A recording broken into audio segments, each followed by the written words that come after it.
Hello, what up, and welcome back to another stream of the Yu-Gi-Oh! Master Duel Continental Clash, where I'm Lampy, the coach for Team UK. And Team UK, we've had one single session with CROKEYZ in the very beginning, then yesterday we had one single session with Boba.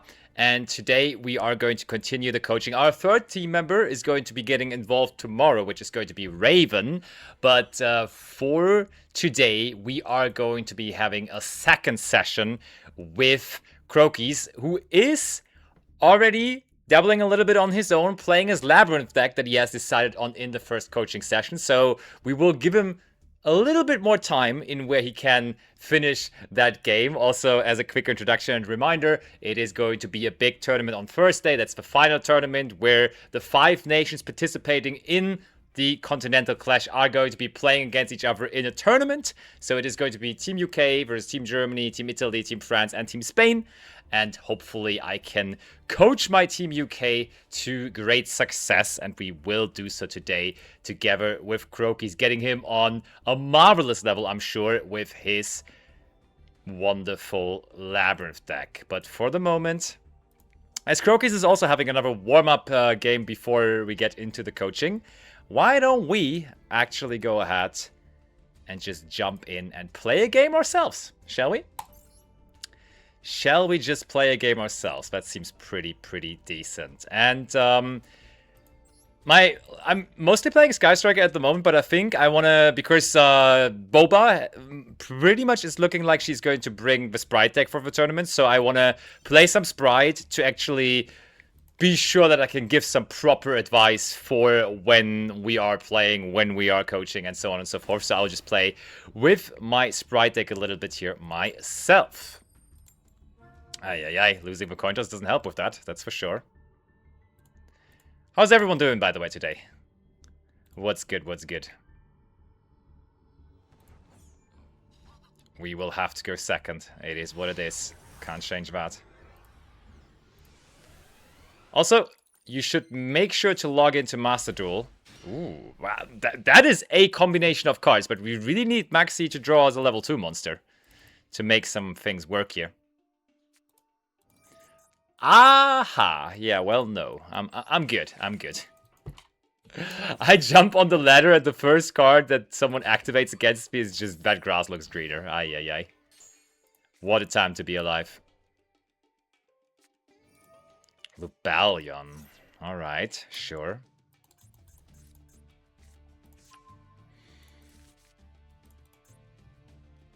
Wait, do they have... Are they banishing their Rebellion? Really? Okay. Can I have a draw for that? That would be absolutely marvelous. Please? Hello? Ah! Oh, now that game is going to be really hard. Well, that game now is going to be real hard. But surely we can figure this out. I mean, they banished that. I'll just Veiler the Magnamute because why not? Right? Like, we wanted we want this game to be as simple as possible, so we'll just Veiler this. And hope it stays simple. They haven't even normal summoned yet, though. Might be a problem. Is this Sprite with the Pit Knight technology? No, it's not. It's kept rather simple, and I just am using the deck list that is also used by our tournament participants for the Continental Clash. Okay, any level 2, baby. Any level 2 opens us the world. That will do. It's really not the most glorious one, but that certainly will do. Let's go. Good old Ronin Toadin. Boop. Here comes the carrot. And I mean, we kind of have to go for Gigantic. If it gets met with Imperm, we still have like a Zeus line, so it's cool.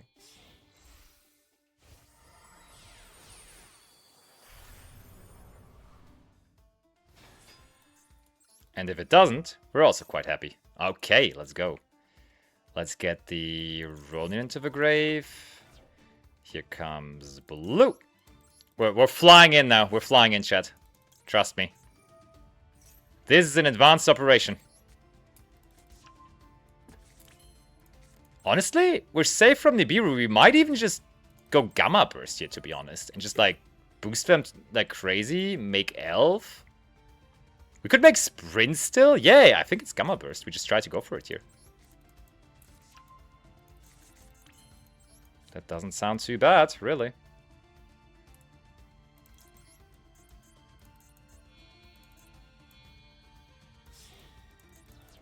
Here comes the Sprint.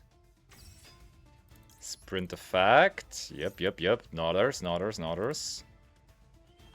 Put the Angler in. Angler effect as well. I'm sure my students are going to be as efficient with this as I expect them to be. Those small little beavers in attack position. Hell yeah. Now we can make... We can just still make Elf, right? Because why not? I hope I didn't miscalculate, but I feel like that should be at least very close to game. Jet is big, so let's bring back Jet. So if I Gamma Burst this, surely this is game, right? I'm not even going to calculate. Surely it is game. Surely. Smallest is this. Battle Step Gamma Burst. I think that actually is game. Good old sprites, huh? Nothing they can do about it. Nothing they can do about it. As easy as that.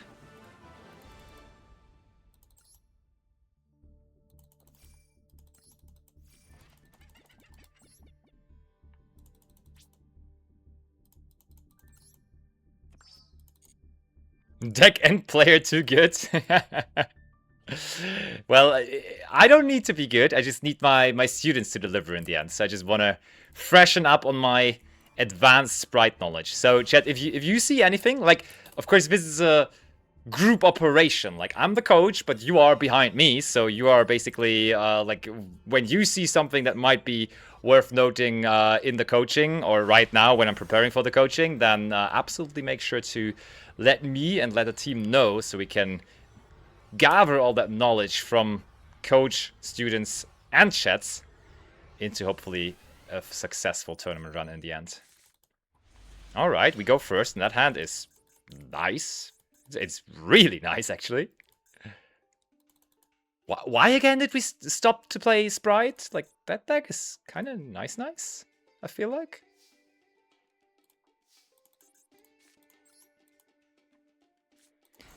Why exactly did anyone ever let go of those cards? Oh, hey bro, honestly, imperm it. Ash it, Valor it, whatever you feel like it, I am ready to extend. Whatever you like. Okay.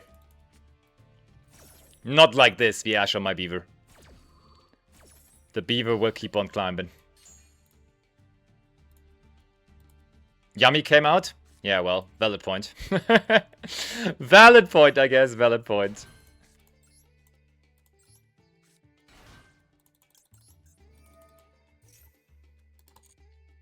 Give me the starter. We can play around Nip, I think. Yeah, sure, why not? But that kinda, then we would have to tribute, Nah, I think I want a starter first, but then we are playing. Does the Nip doesn't really, like, we have a protection against Nip anyway, so we don't really need to care about that too much, I think.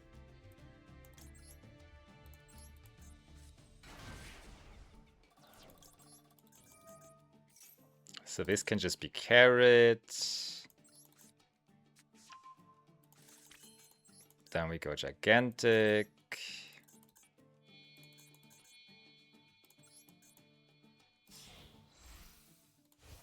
Boop.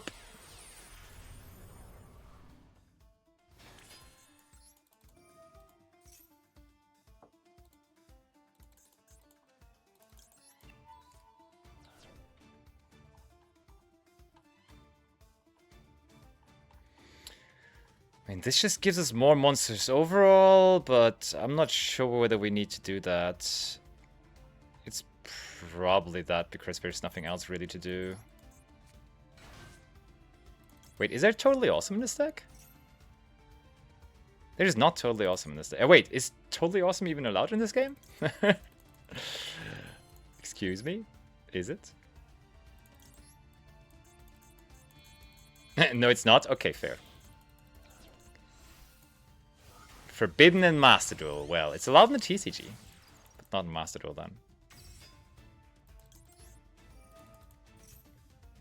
I am summoning monsters. A lot of monsters, you could say. Toad has been forbidden since Sprite format. Well, I wonder why. I wonder why. So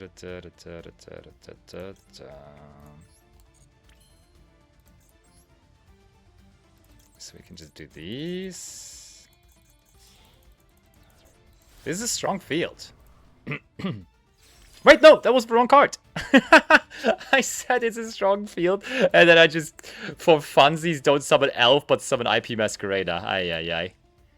Ay, ay, ay. Well, it's fine. Surely this is enough. Best coach in the game.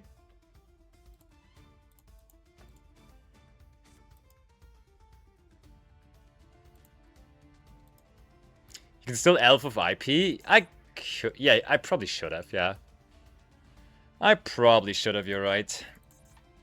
This feels decent enough anyways, though. We're missing all the follow-up that Elf provides, though, which is a little annoying. Surely with Ash Veiler and all those interruptions, we are Gucci, though, I'm sure. I see no world in which we are not going to win this.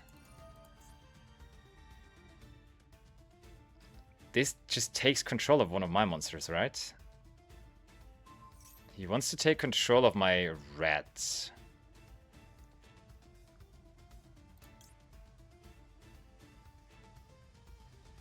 That's fine, I think. Wait, what? Huh? Destroy this card unless you control an Archfiend card. That's hilarious.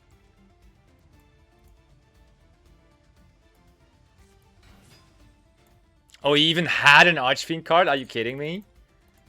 That's crazy. Okay, so we are in the bot department, I would say. Let's make Aspi.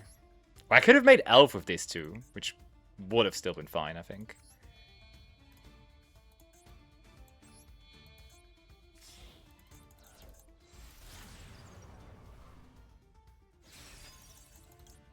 Oh! Of course, we could have triggered Sprint with this too. Well, I'm starting to remember all the good things about this deck. All the crazy... Wait, what? Huh? When resolving an opponent's card effect that targets this card, roll a 6-sided die and negate that effect if you're on 205? And if you do destroy that card? That would have been busted. What the heck? Okay, I'll just... I'll let CROKEYZ know that we are just sitting in the voice chat waiting for him. And then as soon as he's done with his next game, I will be getting into the coaching with him.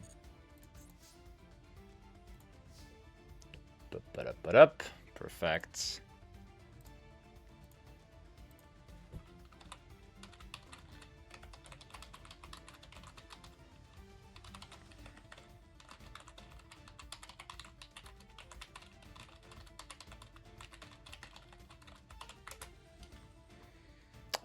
Let's do just this, and then I think we will be ready for game rather shortly.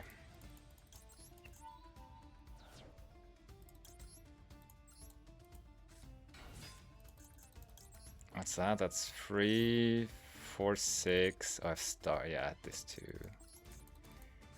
It's fine though. We just go for the almighty Gamma Burst. I like that that in this simple version of Sprite, you're actually using Gamma Burst really aggressively and really often to close out games. It's just such a nice and easy way to win games. Make them big.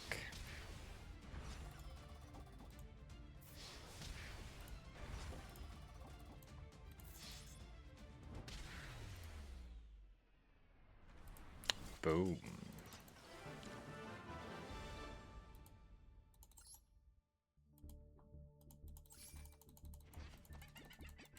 There we go. I think CROKEYZ is still in another game, so we have time to just hop into another one as well. Yummy before it was yummy. it kind of is yummy before it was yummy. The playstyle of the decks is just very, very similar.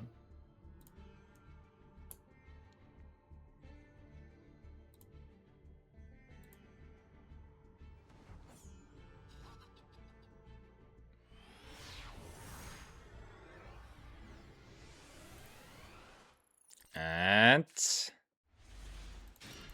have I feel like I'm opening Maxi every single game. Is it that in a Sprite deck, because it is so level 2 center, that Maxi actually is like a higher chance to be in your opening hand? Kind of nice, not gonna lie. Let's hope they don't have Maxi, because my hand doesn't really do a whole lot against Maxi. Ay, I jinxed it. They have the Karmate too. This is just bias. Who are you? I think this is like fusion summons or something? Fusion summon 1 threat for fusion monster from your extra deck using monsters from your hand or field. Well, I'll just make use of my Maxi then. Why not? Give me that extra card.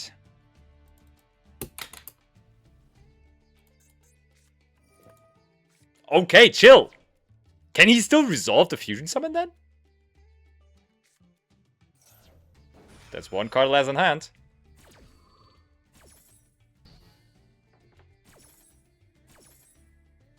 Oh, he can. Okay.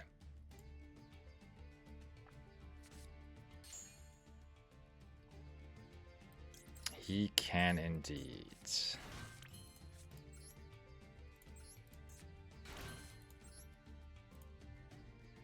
And now we just are off to the... Wait, he could not! He didn't fusion summon anymore. That's crazy.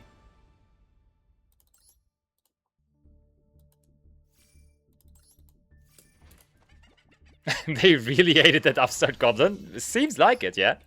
They really didn't want that. Check deck? I can check the deck for you, of course. I'm defeated, by the way. It's Fluffles. It's a nice little cute Fluffle deck. With the one-off Herald of Orange Light.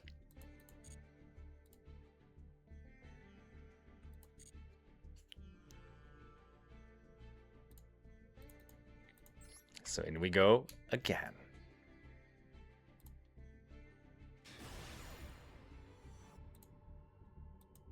Nothing spicy here. Nah, it didn't seem too spicy. That's true.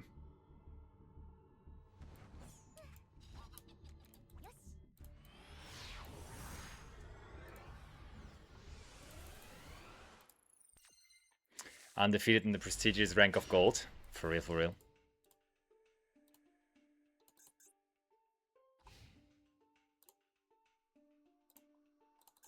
We drew Maxi again. We're just the best. Oh no.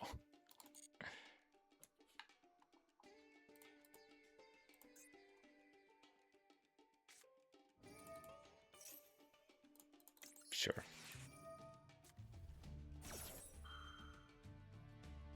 He's almost disconnecting already.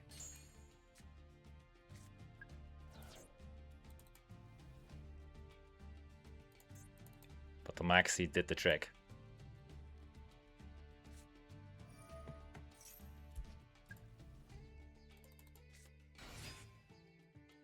I've been seeing Maxi much more frequently as well these past few days. I don't know. Here in this game it has been crazy. Is this like Exodia? I think this might be Exodia, right?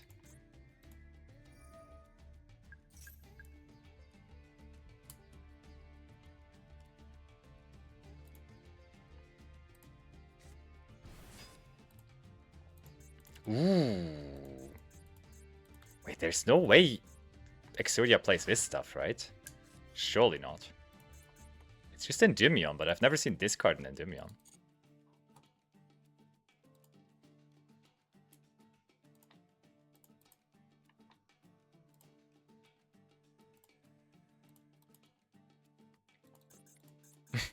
So that's just it? Okay. To be fair, they only gave me one draw into my Maxi, and they have generated a monster negate, so that's not too bad.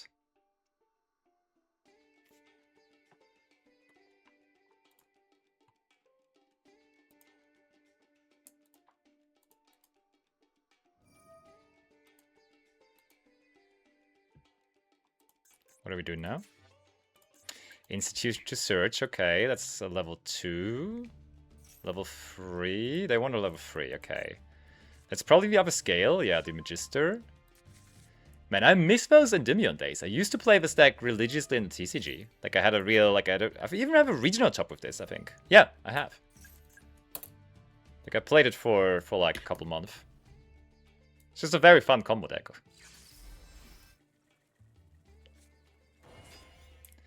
It's only no fun, no more, when they actually... Oh, they had to discard in the end phase. It's no fun anymore when they are flipping anti-spell on you. That's not that great. Let me tell you that. I'm sure we can beat this, right? Surely.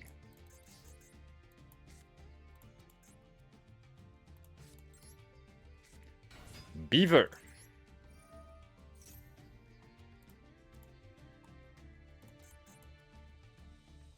Just negate it, buddy, to make it quicker. Just negate it.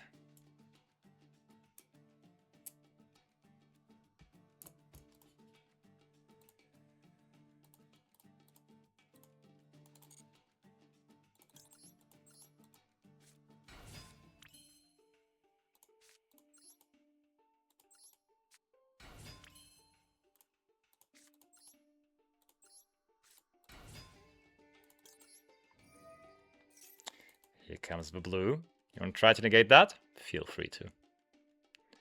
Feel absolutely free to. I need to double read the mosquito again. And text declare.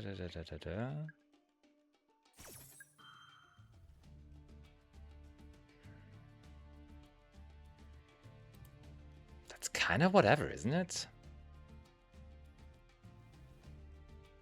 Okay. Or is it what? Because we can just go gigantic, and then it really doesn't matter too much.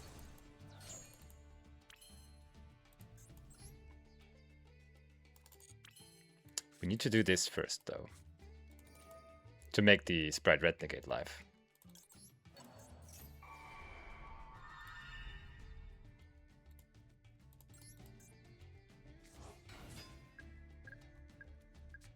They get all the counters back? Yeah.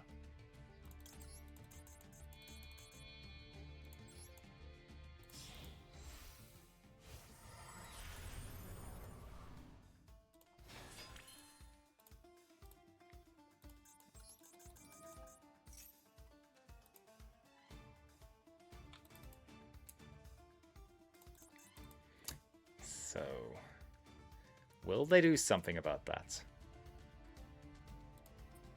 Hello. Oh, hello. What up?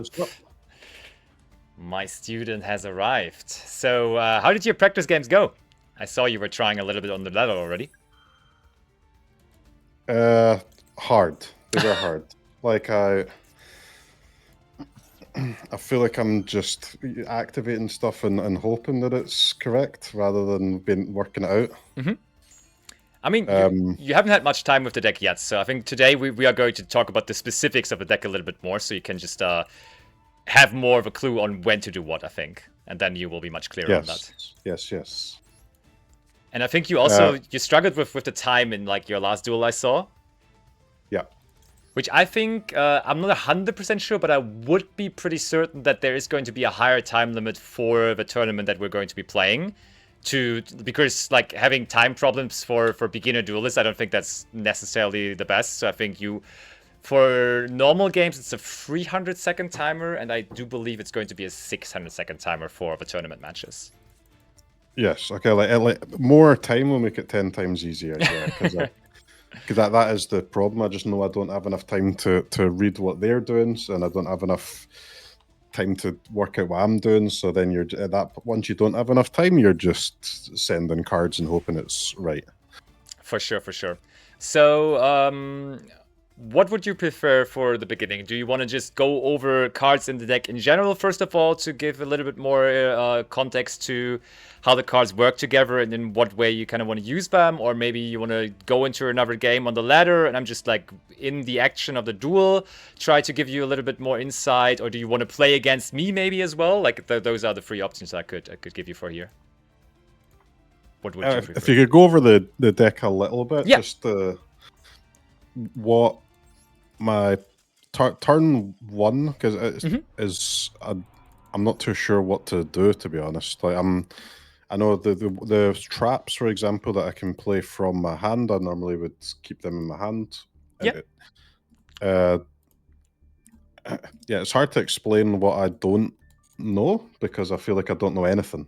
So don't worry, we'll get there. Just screen share again, so I can put your screen on my stream as well, and then we'll go over your deck a little bit more and go into what's usually going to be done on the first turn and so on and so forth, and what's like a high priority thing and all that.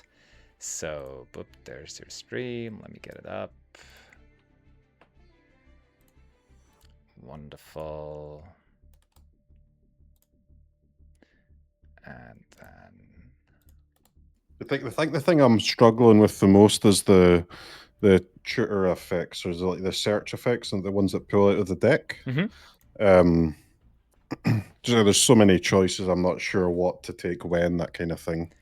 Yeah, for Labyrinth, it's like, especially when you already have been playing for like 1 or 2 turns, it's very common that you have like, oh, I can activate 5 things now in one chain. Like that is going to happen, and of course that is also which led to you just having time problems there, because there is just a lot of things you want to do in general. But let's say you won the coin toss and you're trying to just go for a general setup which is going to work well for you. So I think on your opening turn, the card that you're always trying to normal summon out whenever you have it in your hand, I think that's pretty much a no-brainer, is going to be the Ariana, which is the second row.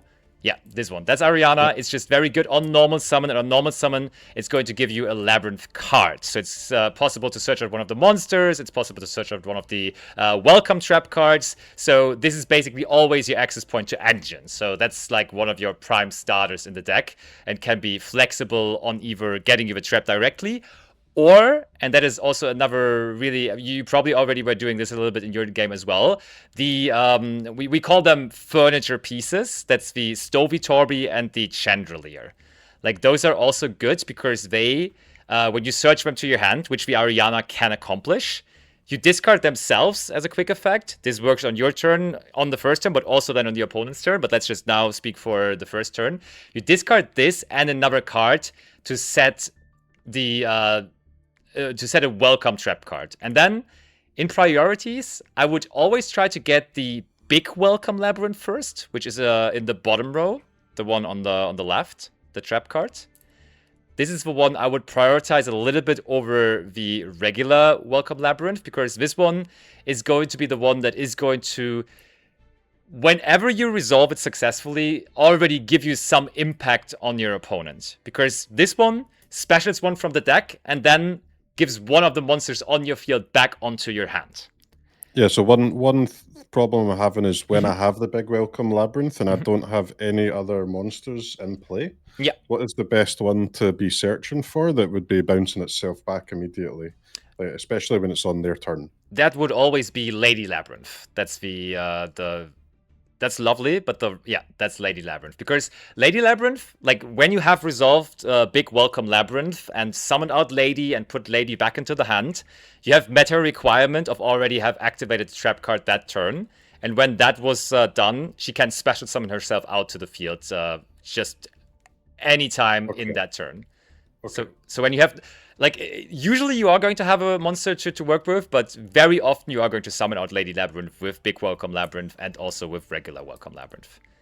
Okay, and you to go back a minute, sorry, you said that on turn 1 you want to normal summon Ariana, and then you can get the Stovey or the Chandraglier. Yes. Because they let you set a trap, but can't Ariana pull a trap out herself? Yes, she can, technically, so but why would you do the monster ability instead of putting the trap in anyway? because of the second effects of the Stovey and the Chandelier, because whenever a card leaves the field through a trap card effect, so for example, even your own Big Welcome Labyrinth, by just putting a monster back into your hand, they activate in the graveyard.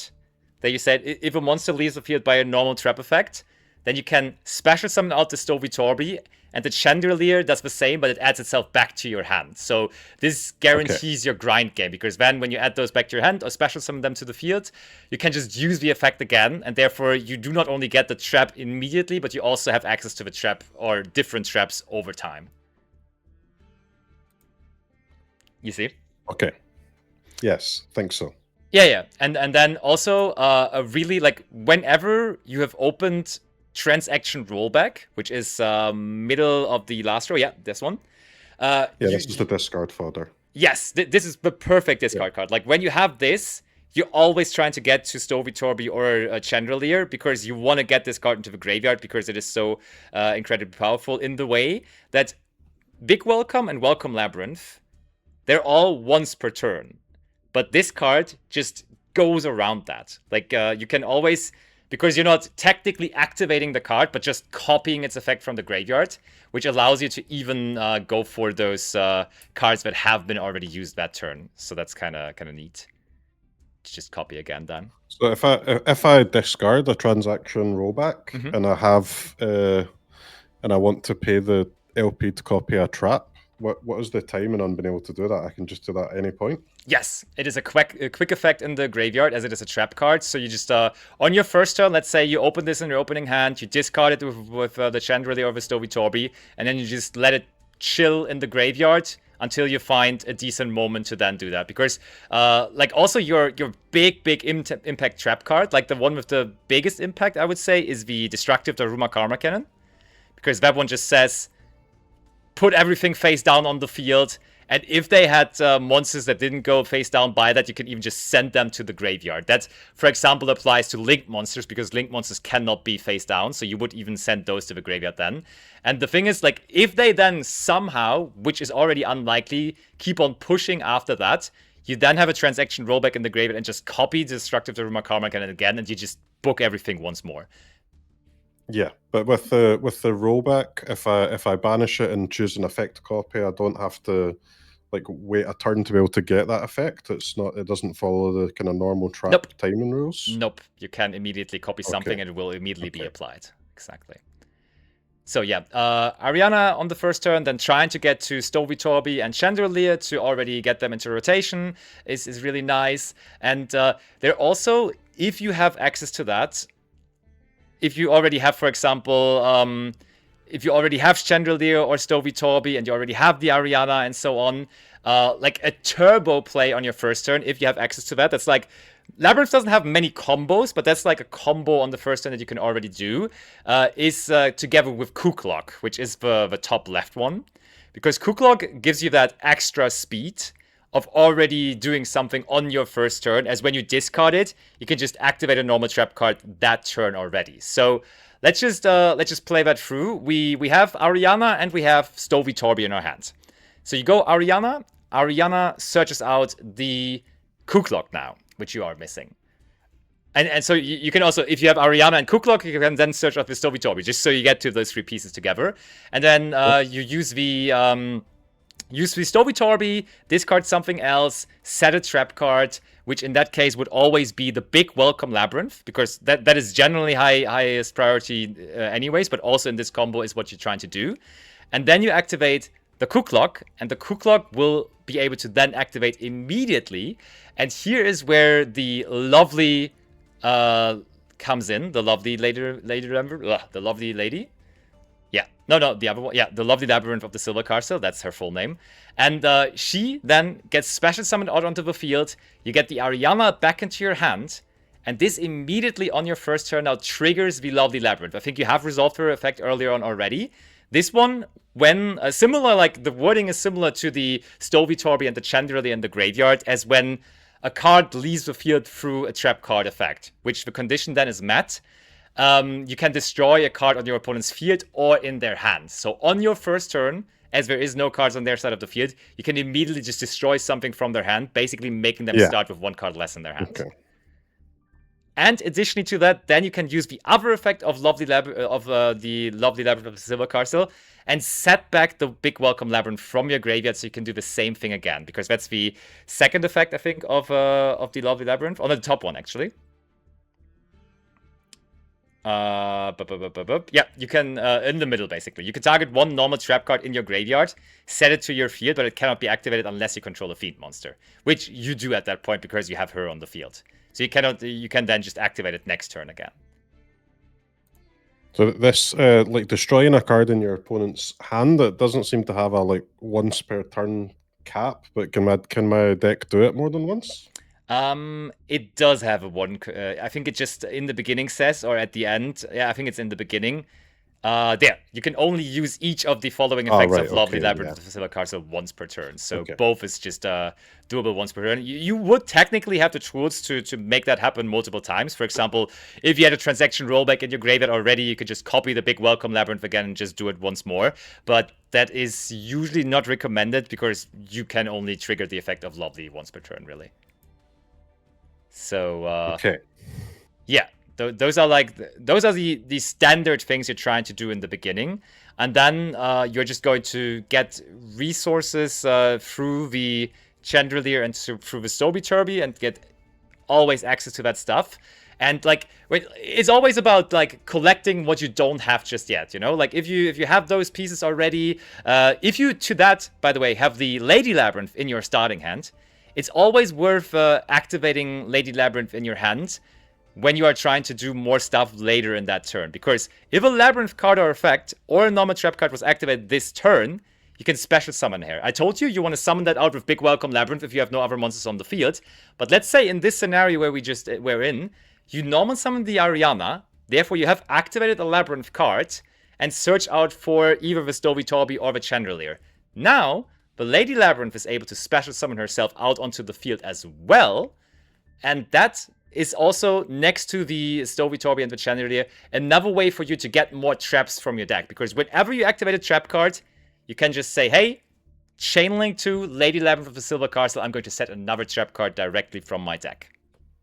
Okay, but you can't do Ariana and fetch a Lady Labyrinth and pull her in immediately. It has to kind of be in your hand already. No, you can do that. That's possible, but that of course requires you to then have some of the other tools to also make that. Because you're very easily getting to the Lady Labyrinth on your opponent's turn, so it's only really recommended to search it on your opening turn if you already have like Stoby Torby plus the Kuklok to like immediately generate value out of the Lady Labyrinth. Okay. Yeah, pretty much that. I understood everything you said. I'll see if I can remember it. Yeah, let's go. I would say let's jump into a ladder game, and let's see how well we can apply that. And as it was on the first stream, just anything you're wondering about, shoot and ask me the question right away. Let's go in there. Here it comes. Oh, you're already gaining a rank. Hell yeah. Yeah. Okay. That's only if I win. I'm not doing much of that yet. Well, we'll see. I'm confident. Easy. Okay. Alrighty, so you don't have any big interaction here for your opponent's turn yet, but the cool thing about the Stoby Torby and the Chandelier is they are quick effects, so you can use them on their turn already. And that means you can already set up a trap card and then use it on your turn because it has been there on your opponent's turn already. This, though, you're usually just trying to do like just at the end of their turn. It's going to ask you, hey, do you want to do something before they end their turn? And you're like, oh yeah, I want to already set up my trap card. But it's not going to have any impact, so there's no point in doing it early. Okay. Because that basically also gives them a chance to like go a route that already deals with the card, you know? Yeah. So you're just trying to surprise them in the end with that.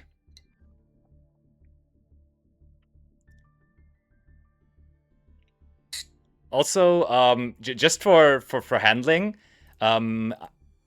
right-clicking is just like saying no. Like that just makes it quicker and easier for you, I think. That you don't always have to click cancel, but you can just right-click instead.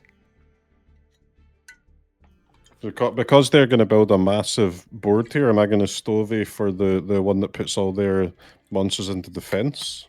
So the Would that be the best choice, most likely? the Stovitorbi and the Chandelier, they only work for Labyrinth trap cards. So they only work for Welcome Labyrinth and for Big Welcome Labyrinth. And so I would recommend you to go just for Big Welcome, as this is higher priority anyways. You have the regular Welcome Labyrinths in hand already. So and also by like there can be some neat interactions. For example, you have the Ariana in your hand here. So you then normal summon out the Ariana. Let's say they're trying to negate that, and then you can chain the Big Welcome Labyrinth, just take it off the field, and like basically save it from their negation. Yes. So yeah, chat. We're going to play against each other in the duel room later on as well. I just for now we were just trying to go into one game on a ladder. But I've prepared the Sprite deck, so we will play a matchup that you are going to have in the tournament as well. I think that's going to be quite helpful. Here comes Albia. Oh, he's not using that. Okay, I think his combo might be a little lackluster, so we have a good shot here maybe. Let's see.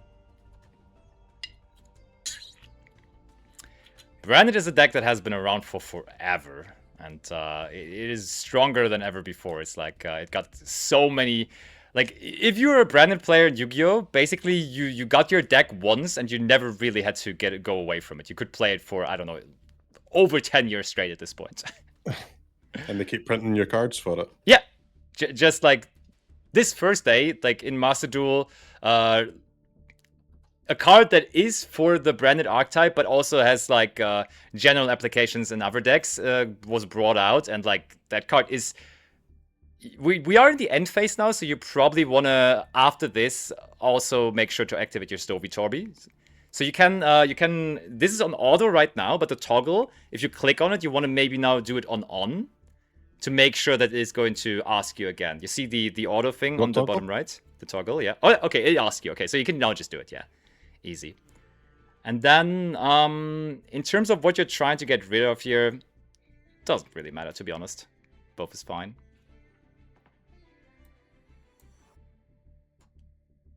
And they're probably not so happy about that.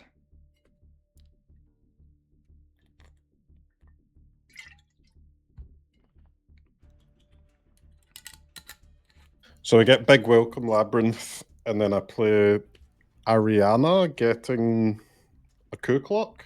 Is that right? Yes. Yeah. Or maybe, depending on what card you draw, we will have to see what's best to search there. But coup clock could definitely be decent to make the Welcome Labyrinth immediately live on your turn. It's okay. They're negating that because they have to try to get me courier. That makes it a little harder, of course, but I'm sure we can still do this.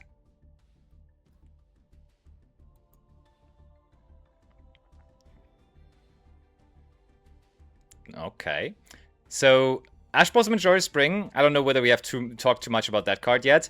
It's a general piece of interaction for your opponent. Whenever they try to do something from the deck, is it searching, special summoning, or whatever, you can just stop it with Ash Blossom and Joyous Spring. Yeah. So that's pretty easy and nice. Okay, but let's go with the Ariana then. Sweet. Let's see whether that does indeed resolve, and then we can think about what to get. Oh, it does resolve. Nice. We're not trying to stop our own card, no. So, let's go for the options. If we go coup clock, we can set the Welcome Labyrinth, and that then makes us immediately able to activate that. But I'm not sure how big of an impact that is going to do. Let's go for the other options, maybe. Maybe it is the best option. We shall see. Arias. Honestly, it's probably either the coup clock that you were already thinking. I think that is kind of nice to immediately make that happen this turn. Or it would be Chandelier to just make sure that you are like having both trap cards available on your opponent's turn. But let's go with your idea and just do coup clock. That's fine, yeah. That's cool.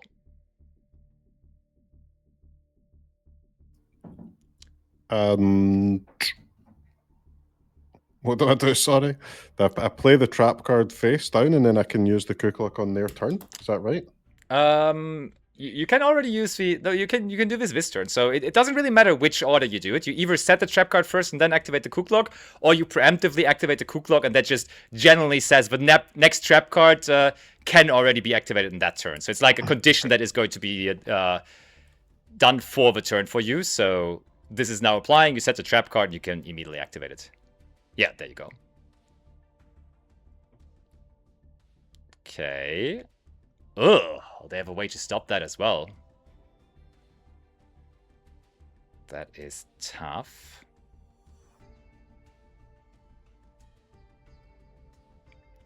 One thing now, your extra deck is glowing, so why don't we have a quick look into your extra deck, because it's probably...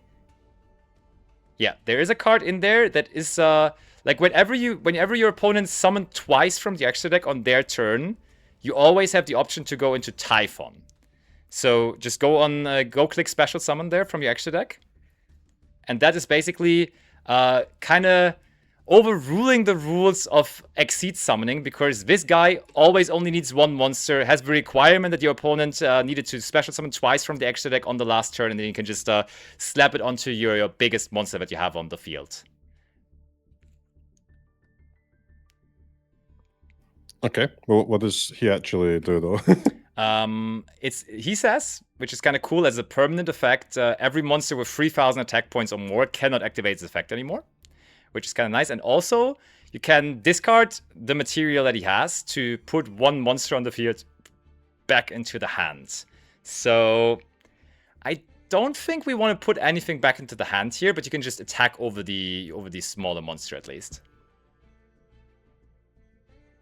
And against Branded specifically, they have a lot of big monsters, so just like that permanent effect of saying, hey, your big monsters cannot activate their effects anymore is kind of neat. Okay, sweet.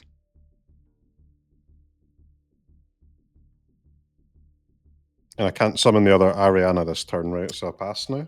Yeah, you just pass because it's only one normal summon per turn.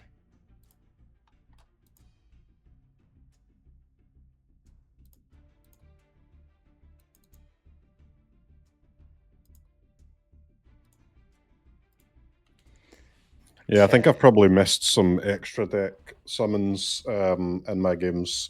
I've not really been looking out for them, to be honest.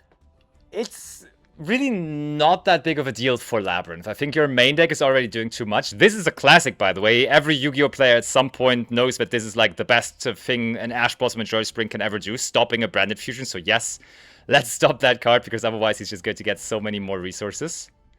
Sweet. Yeah, like this Typhon is like sometimes coming up because it's nice. You can just make one of your monsters bigger. You can possibly also put something back into the hand or extra deck for them. But overall, just your main deck cards, your trap cards, and your monsters do so much already, though, so it's not really that important. Oh, let's see. Is the Typhon the extra deck monster that I would pull out the most often? Probably, yeah. Probably is.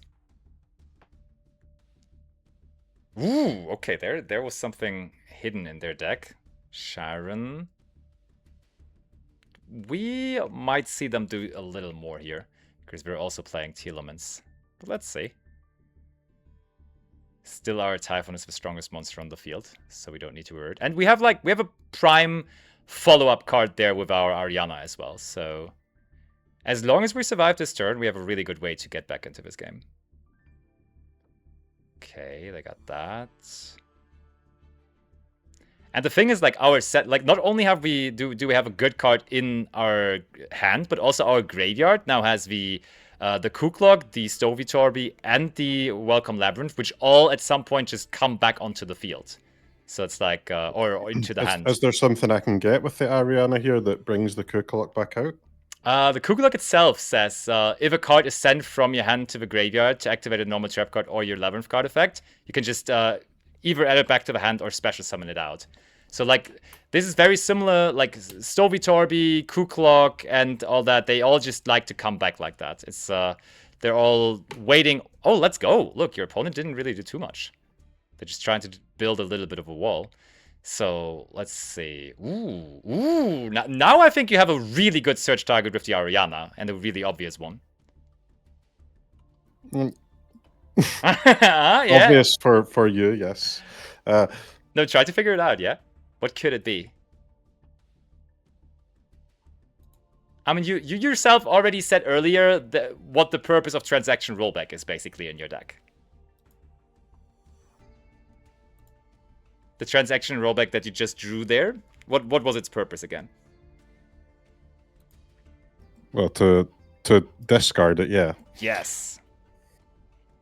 And so that's either the Stovey Torby or the Chandelier. And the thing is, both Chandelier and Stovey Torby. Okay, that's it. That's the Stovey Torby now. I wanted to guide you to the direction of maybe it's rather the Chandelier here, because they can both only come back from the graveyard once per turn. So you have the Stovey Torby in rotation already. So you're like kind of, when you have the one, you're always trying to get the other one into rotation as well. But it's not that big of a deal. Still, you're getting that massive effect now of getting the transaction. Understand. Yeah. I think we're still cruising here.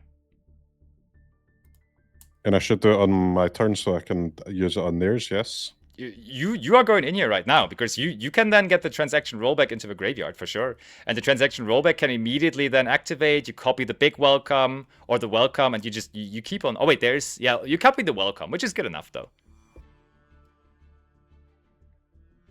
Stovey.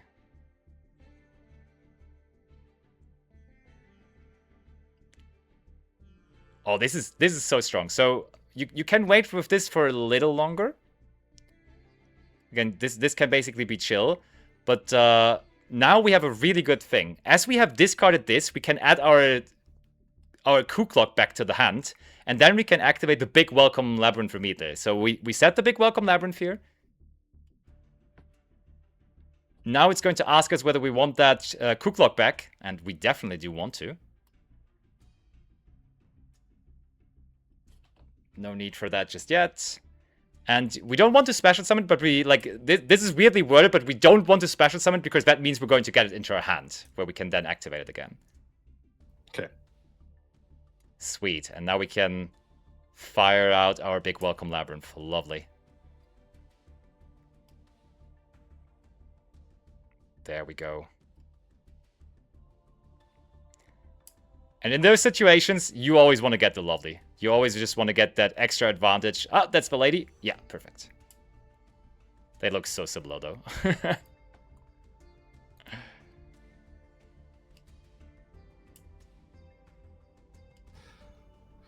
Okay. And bounce Ariana? Yeah. Bounce the Ariana back into the hand. Easy. And this is the moment where you can activate like 10 different things. Yeah, you want to destroy something with the lovely. Yes, just do the lovely. Cool. And then there's multiples of that. You always want to activate that. Just go yes, and doesn't really matter too much in which direction you are going to do that. So welcome labyrinth is going to set itself back onto the field. Stovey Torby is going to summon itself on back to the field. And you are in a very winning position.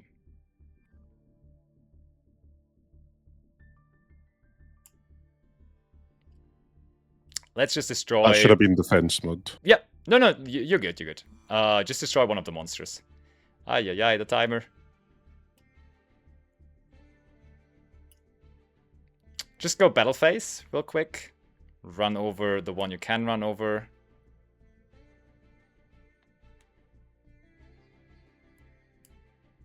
And then we have so many things to do on their turn. Just click end turn as quickly as possible so we don't time out. Like, we still have the transaction rollback in our graveyard. We are really big time chilling here.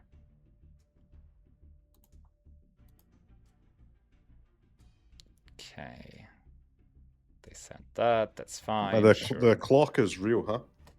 The clock is, like, if you're playing a control deck, and especially one like Labyrinth, you could be getting into timer problems for sure. We don't need to do anything here. It's fine.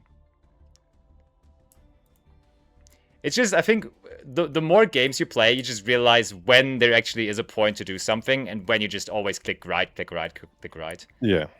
Okay, so yep. I think now you wanna go for the transaction rollback. Yeah, I'd already pressed right All click good, and all I was good. just holding it in panic. So why now and why not before? Because he's adding back that branded fusion. Let's let that happen now.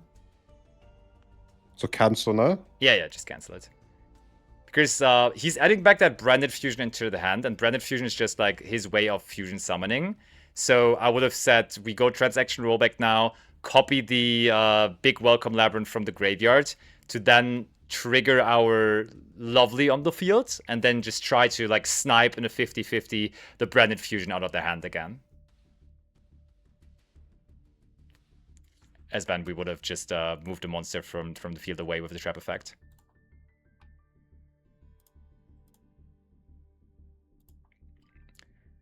But now with the low timer, I think we're just We're dead. Yeah. I mean, I don't think they can necessarily like get you here entirely. So Do we get an extra 30 seconds when it comes back to our turn? 60 even, yeah. 60, okay. So I think you can just like right click now the entire time just to make sure that we're not timing out and not activate any effects. And then on the next turn we can just probably still win.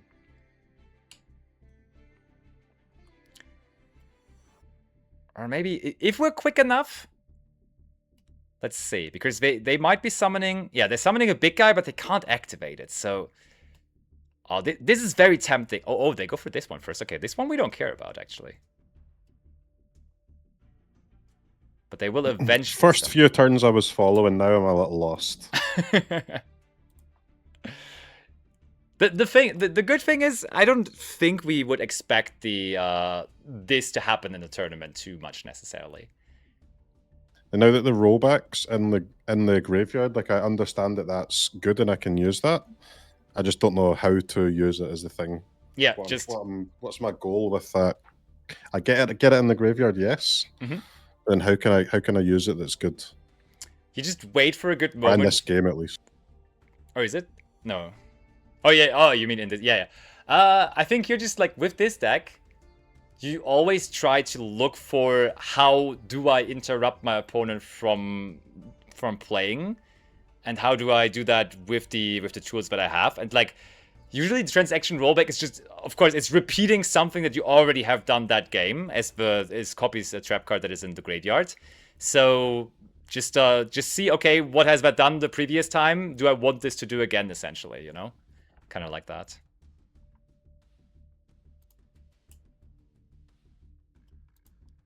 So they sent that, okay. But also just the branded deck that you're facing here, it is one of those decks that just does a million things. Like it's really no shame in not being able to follow too closely on what's going on here. So I think as we're close to timing out here and the situation is now looking not that great anymore anyways, let's just go out of this game and I will make a duel room for the two of us so we can have a game. Let me set that up. And I will also make a timer. In that game, I didn't activate the roll back. I didn't like use it. Was there something I could have used in that game that would have stopped them with that kind of building the board at the end there? So I think if we just would have had a little bit more time there, we would have been able to either, as I said, immediately when they add that branded fusion to their hand, just try to immediately copy the big welcome labyrinth, special summon a lady labyrinth from the deck, take it back into the hand, get the lovely labyrinth to just snipe the branded fusion out of the hand, which just was the only thing that enabled all the things that he did there. Or alternatively, big welcome labyrinth also has like a graveyard effect. And that graveyard effect is saying when you control a fiend monster, a big one, you can target one card on the field and put it back into the hand. So like the big guy with 3,000, which we couldn't even activate because of our Typhon, before they ran over our Typhon, we could have just used that graveyard effect of Big Welcome Labyrinth and put it back into the extra deck, and you would have also had a really hard time. Okay. Okay. Hold on, I will make a room. And I will give us a little more time.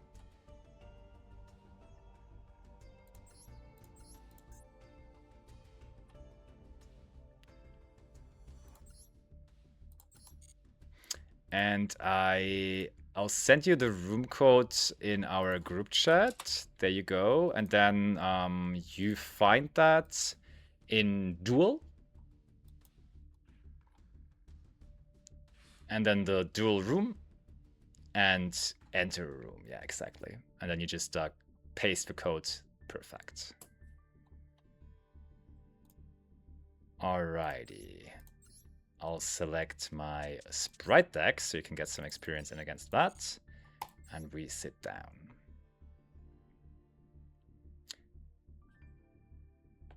So I, of course, I still have your stream open. So when you have any questions, just keep on asking me, okay?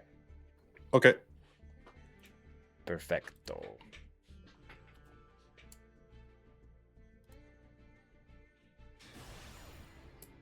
There we go. Okay, I get to go first. Sweet, you can lean back now.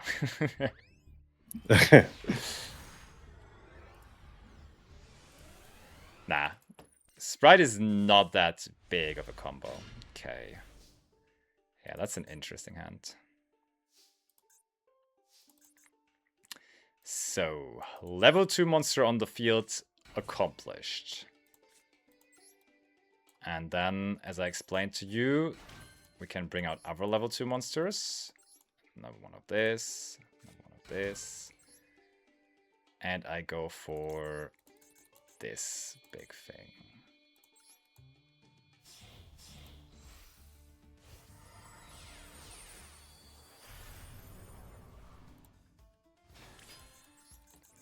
And I'll just make a small... Ooh, okay.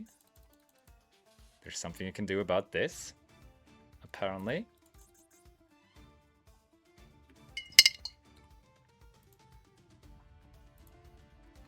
So, yeah, for sure, for sure.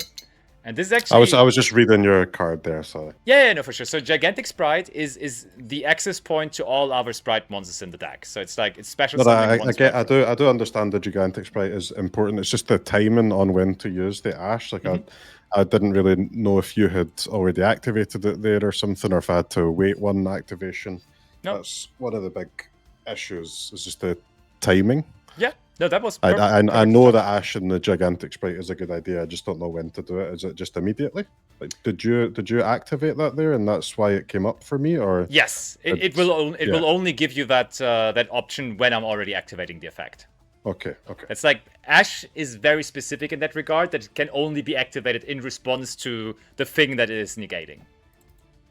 So the thing is, Sprite Red, this is a situation that might also occur in the tournament, so I will just elaborate a little bit on it. Sprite Red can negate monster effects, but monster, like, it can only do so by tributing another level 2 or link 2 monster or XC2 monster.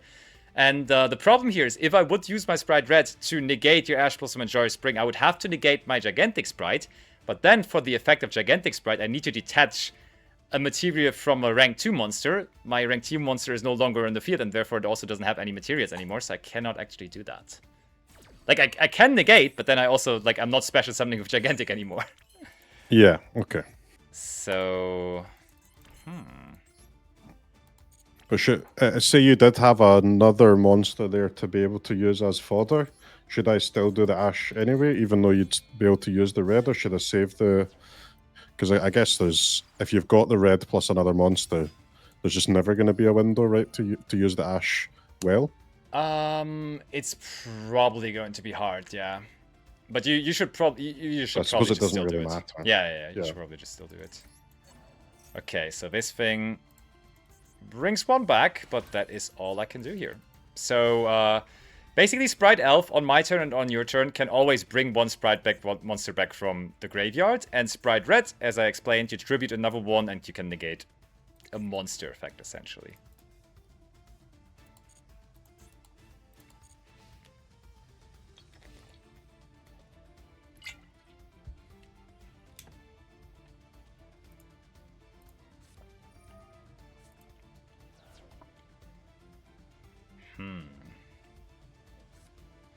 Ooh, that's a good discard, of course. That's tempting. It's tempting to negate. The problem here is, like, you start off with a really good monster effect right away, which is good for you because my Sprite Elf can only activate its monster effect to bring something else back from the graveyard in the main phase. And as you, like, on the first action of the main phase, have immediately done this, I now either have to use my Sprite Red, giving up my Sprite Elf before it could ever activate its effect, or I will have to let you have your Story Torbies. Okay. So I think I'll just let you have the Story Torby and bring back my Sprite Carrot as well. But your Story Torby will be good.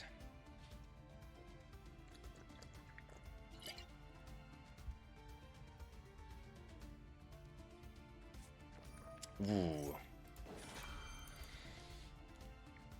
So this one I could destroy. Yeah, you know what? I will destroy that one at least.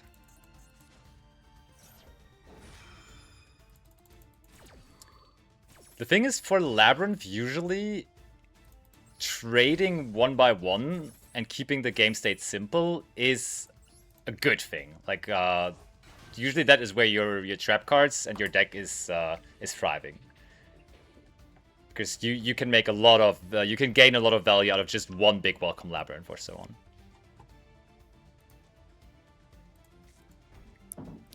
Yes, I'm following here. I think.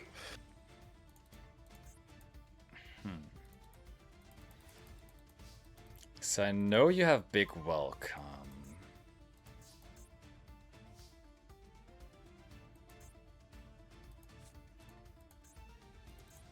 Okay, so I'll just try to bring out my Gigantic Sprite here again.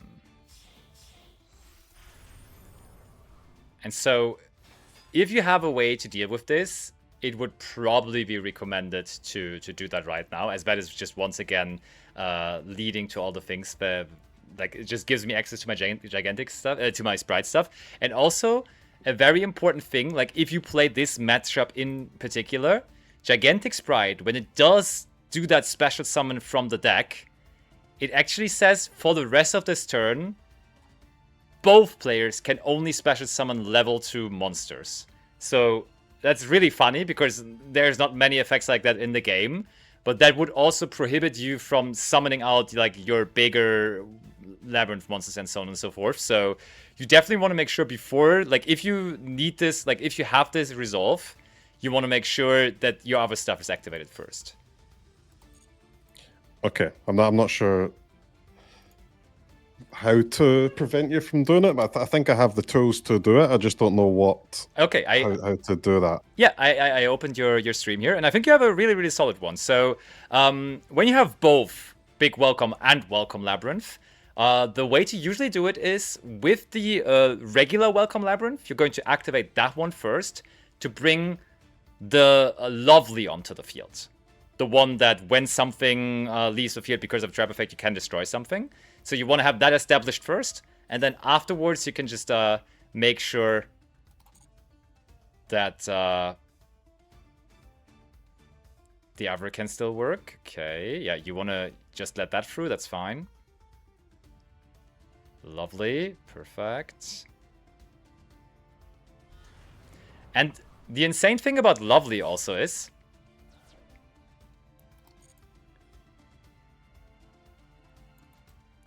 Okay, yeah. Am I not able to immediately use the big one after that? I have to wait for you to take an action now? No, that is... like, when you're trying to do things one after the other, you have to turn your toggle to on. Or to on, exactly. Because, like, when it's on auto, sometimes it will then just give the priority back to the other opponent. But when you're sure, you're like, okay, I need to do something on the resolution of this, then turning it on is really important. So, does left-clicking and right-clicking do anything for you when you're just holding left-right? Oh yeah, go into the settings. That's probably... Yeah, as someone... Oops. I can left-click and it kind of shows the cards. Okay, no, then just go into the settings and we can fix that real quick because that's just that's actually quite nice. Yeah, duel. And then you go for... yep, activation confirmation. Nope, nope. This, yeah. And go for switch plus hold.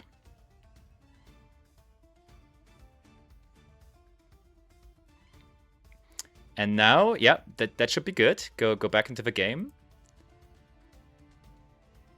And now just try left clicking, holding left again. No? No, that didn't. Oh, well, that's still the same as before I changed that setting. Not on the card, just in chat. Okay, just do it onto the field, basically. Just like on the empty field. Yeah, there you go. Now when you go, whoop, it goes to on. And when you do go this, it goes off. So that makes you just quicker when you're trying to not do something when you go over to off. But also when you're trying to really desperately do something on the like for a certain moment, you just go to on and it will like explicitly ask you again. Okay? Yeah, I understand how to do that. It's again, it's just a case of the when, but I mean, like when you're like certain you want to do something, it's probably good to just like be holding it left and just be on, because like you can always cancel, but like you cannot go back from missing out on something, of course. So like it's probably like in general, maybe you want to oftentimes just have it on for maybe. You can also, as you just changed it there, you can permanently leave it on if you like as well. That sometimes will be a little bit annoying, but that definitely will always give you the option to do something. And so, yeah, I'd rather just play with it on all the time. I think then that's fair. It's just gonna, so I don't miss anything. Yep, that's completely fine. So I'll just normal summon this, which was not what I would have done initially, but I would just want to give you the chance to just do something here again, as we were trying to figure out the combination of things. So now, as you have established the lovely labyrinth onto the field, you can go for the big welcome. Exactly, yeah. Just do that.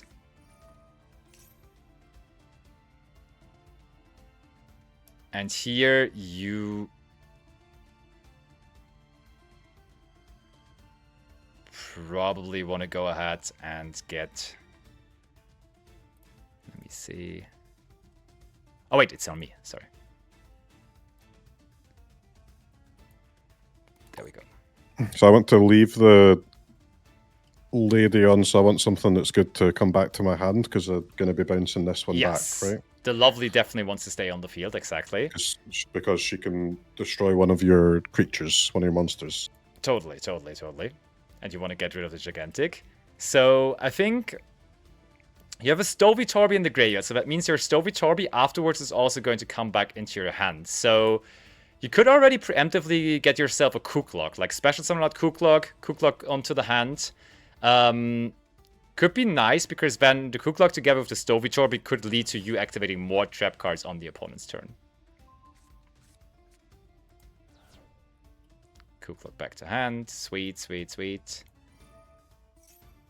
yeah, this is those moments, like whenever you have successfully removed something from the field with a trap card, you're just getting those multiple trigger moments where you just usually want to take as many as possible. Like when there's those multiple things that react that come on the resolution of a trap card, it's just take them all, really. Like and now this is quick effects. Could I use a rollback here?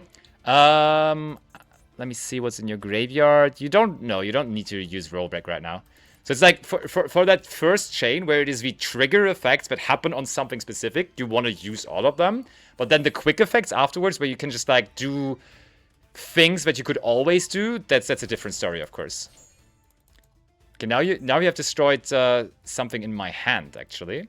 So Lovely Labyrinth is a little bit like Cooklock was. It will ask you first, do you want to destroy a card in your opponent's hand? And when you actually want to destroy something on their field, you need to be clicking no on that, first of all. Okay. So, you still... What's the last set card you have? I think it's the Ruma, right? The Ruma, yeah. So see the Lovely?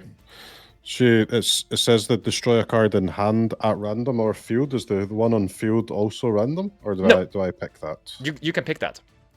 That's a good thing about it. So you could have just destroyed my Gigantic Sprite, and that would have been quite the problem. Yeah. You probably now, though, like, I have summoned the Gigantic Sprite this turn, I have summoned the Swap Frog this turn, so I think you want to just use the Ruma Karma Cannon here to make sure to get all of those monsters face down, and then I cannot do anything here this turn anymore.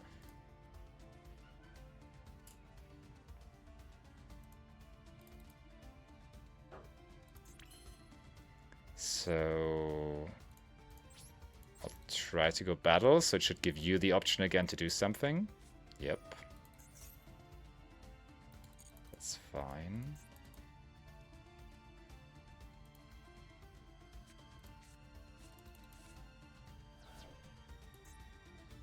And yeah, that is how you usually want to use Vidaruma Karma Cannon. It's like a stoppage, so you know, hey, they cannot do anything after anymore that turn. But here, you would have even been fine if I had something else, because you still have the transaction rollback for another Daruma Karma Cannon in your graveyard ready. Okay. I'm completely lost now, though. Like, I don't even know whose turn it is anymore. What's happened? Why did I use the Ruma now? Like, why now? Because I have summoned the Gigantic Sprite this turn, and I have summoned the Swap Frog this turn. So they both are not able to change their positions anymore this turn. So you made sure by just putting everything face down that I have no other options anymore this turn with those monsters. And I also have no cards in hand, so it was like an ultimate stoppage. That's where you got me there. And it's still my turn, so I will have to pass it over to you, but you have successfully stopped me. You were trying basically everything just to stop the Gigantic Sprite, and you have successfully done so.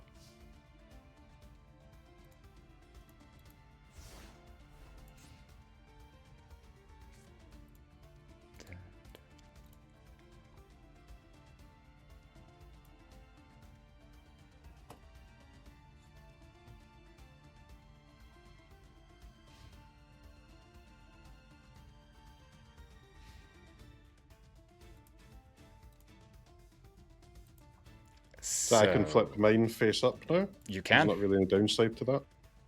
You really want to do that for sure.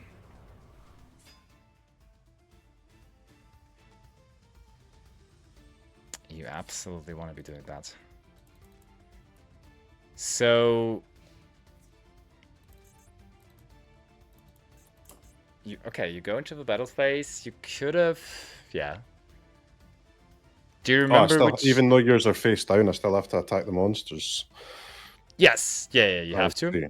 And you want to make sure that you are attacking the Gigantic here, because the Gigantic is the problematic one for sure. Sweet. And now the second effect of Lovely is going to be real nice here again, because you are able to just set a trap card from your graveyard again. That's every turn that you have her on your turn. Target a normal trap card in your graveyard, set it.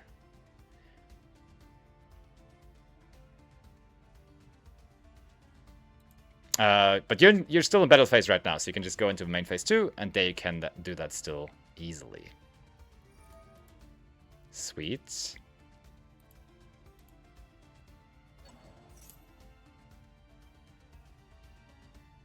Yep, that seems like a decent setup. And then now you have Dominus Impulse, which is a little similar to Ash Blossom and Joy Spring, that it can just stop special summoning effects, which is very strong as well. Yeah, I've got the Dominus Impulse. I got that one. Understand that one. Yeah. The upside of that one is that sometimes it can work together with your Lady Labyrinth, for example. Because Ash Blossom and Joy Spring is a monster effect, but Dominus Impulse, even if you activate it from the hand, it will be a trap effect. So it actually can make sure that your Labyrinth effects will profit off of you, like, destroying a card on the field with Dominus Impulse or something. So, let's get that Swap Frog face up and use its effect. And we're sending a Ronin Toad into the graveyard. So, do you feel scared by just that Swap Frog right now, is the question.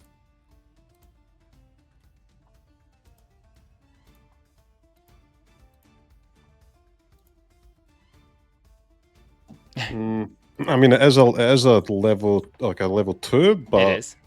it itself is not doing anything except, I guess, setting up for something else here.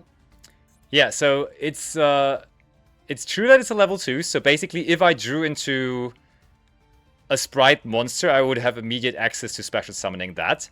The thing is, I have also just sent Ronin Totem to the graveyard, which is another way to get another level 2 monster onto the field. So I don't think there is much of a reason to immediately do anything about the Swap Frog, because most likely, if I did not draw a sprite card, I'm just trying to use my Ronin Totem in the graveyard, get another level 2, and then you can still like deal with another of my extra deck monsters, which like you're better off dealing with my extra deck monsters, because then I have invested 2 cards into 1 card, so it's just like basic card economy, and you're just like trying to get the upper hand in that regard, that you're always trying to trade favorable. Yeah, I would have waited there, yeah. Yeah.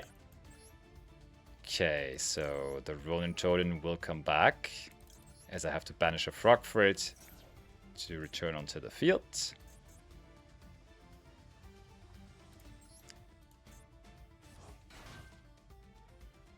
And so here, you could think about doing something, because I'm in the same situation as I was last time. I have flipped the Swap Frog this turn up already, so it has changed positions.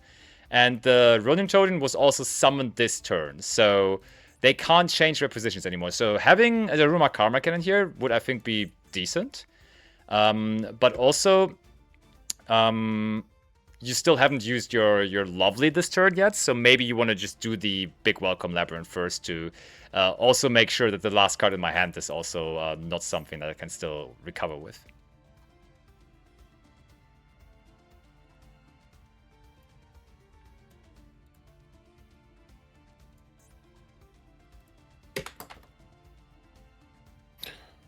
Okay, but what do I pull out here though? An Ariana?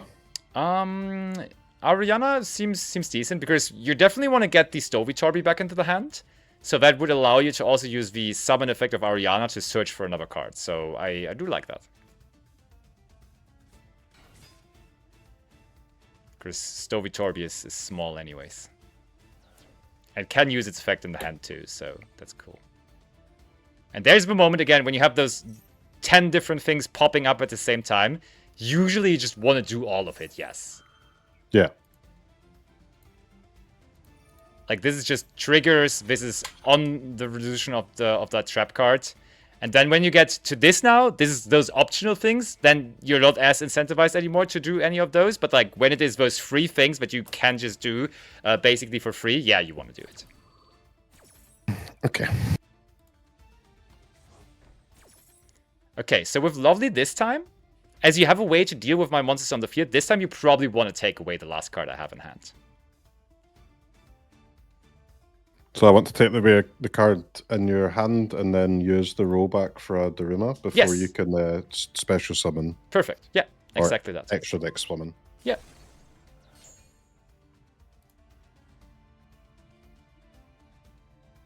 And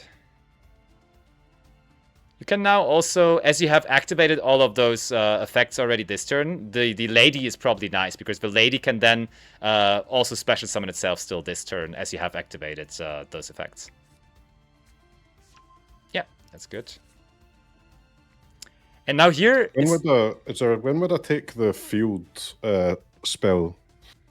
The field spell is cool. Like, it's usually the other things are more priority, and it's more of a nice add-on sometimes when you have it, when you like already have all the other stuff. But it does have that strong effect of when you activate one of those welcome trap cards, you can just destroy another card on the field with it. So it's like, when you already have a lot of the pieces, this is a nice thing to add on top of it. But yeah, not necessarily all the time. Yeah, very, very good. And here it was actually good that you had it on for the toggle, because that just keeps you in the flow of things, and just keeps you in the driving seat to activate things. So that was nice. So with the Coup Clock and the Stovey, like what am I waiting for here to use these? I think you wanted a Ruma to resolve first for sure, because everything will be set afterwards. But then, when you have a good discard for it, and you're before the end of my turn, you're just always trying to, like, on the end of a turn, just get an additional trap card, because those trap cards are just going to provide you with more monsters to go for game then quicker. So usually just at the end of a turn, and I have no more actions here this turn, so I'll go end phase. Or try to go end phase, and then you can just use Vistovi. And honestly, you don't really need to do anything with the Cooklock here. There is no need to do anything crazy with it, so you can probably just discard it for the moment.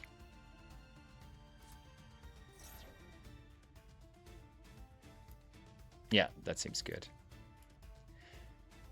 And so, yeah, you have welcome already set, so getting the big welcome is probably the best. Very good. Okay. Sweet. This would have been a moment because you're already so far ahead. There you could have gone for the field spell. That would have also been alright, but it's definitely good to just get the big welcome. That's nice.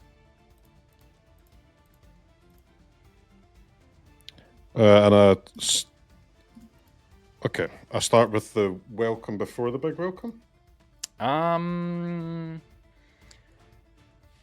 Now here, you probably want to make sure that the you want to go for the lovely to get face up first. So one thing I think I need to generally first address, now that we have the timer on, it will also, in every phase, ask you to do all of those things. So right now, we are still in the draw phase.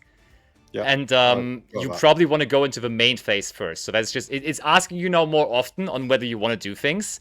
And therefore, you probably just want to, you have to click no a lot more as well. Yeah, that's okay. Okay, sweet. So you have the lovely, and then both are really fine. You can set something back as well. You just, in this game state, you're so far ahead. You just, in this turn, you want to make sure that your lovely destroys one of the monsters by just summoning with big welcome and getting something back into the hand. And in those finishing sequences, one thing that's really cool with the big welcome is, okay, now you have activated, but let me finish that. You can go into the battle phase, attack with one of the monsters first to take one of my monsters out already, then activate the big welcome labyrinth, special summon another monster, and put the monster back into your hand that you have already used your attack on, you know? So that means you can just, like, create more attack points overall. Okay, no, that sounds strong. Yeah, and here, as you haven't done it yet, this is where you can really nicely also activate the Lady. Whenever you activate a trap card, your opponent has no response to that. Lady Labyrinth just allows you to set any normal trap card from your deck. So remember that Stovey Torby and also the Chandelier, they can only set the Labyrinth trap cards. This one actually gets you to any trap card, so you can even get it a Rumor or something with this. Yeah, sweet.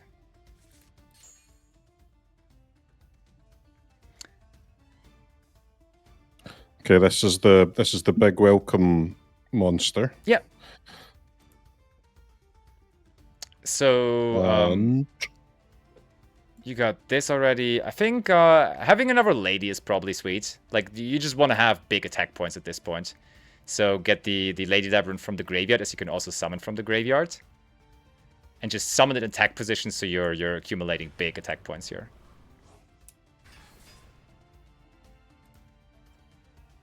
And return the Ariana? Yeah.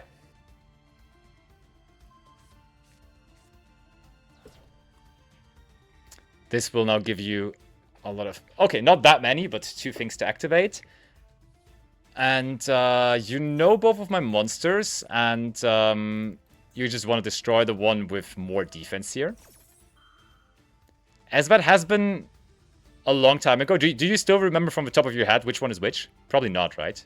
I wouldn't either. No. So in that case, you can just go into the log, which is the eye on the bottom right.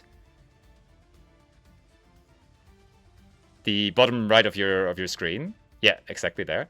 Oh no, wait, it's actually the right one, like the notepad, the 2 to the right even. This one, and then you can scroll up.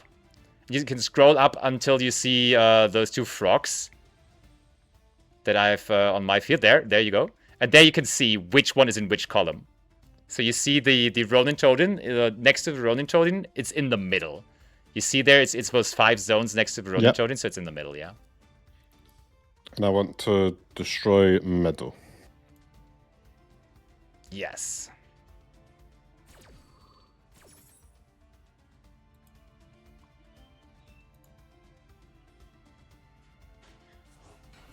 bring that back. You do not want to destroy a card in the hand, but you want to destroy the Ronin. Yeah, perfect. And you have not even normal summoned this turn yet, right? Nope. Sweet. So you can, the defense of Swap Frog is only 1,000. So your Ariana is big enough to attack over the Swap Frog, and then the big 3 Labyrinth monsters are more than 8,000 attack points, actually.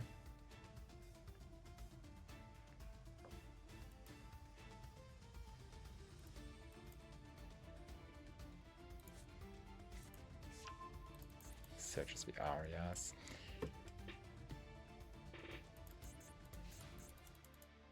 Nice.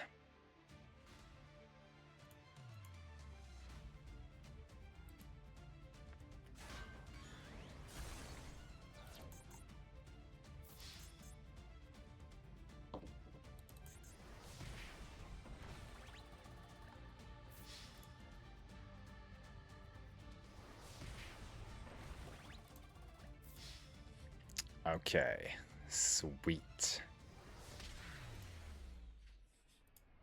So Easy win.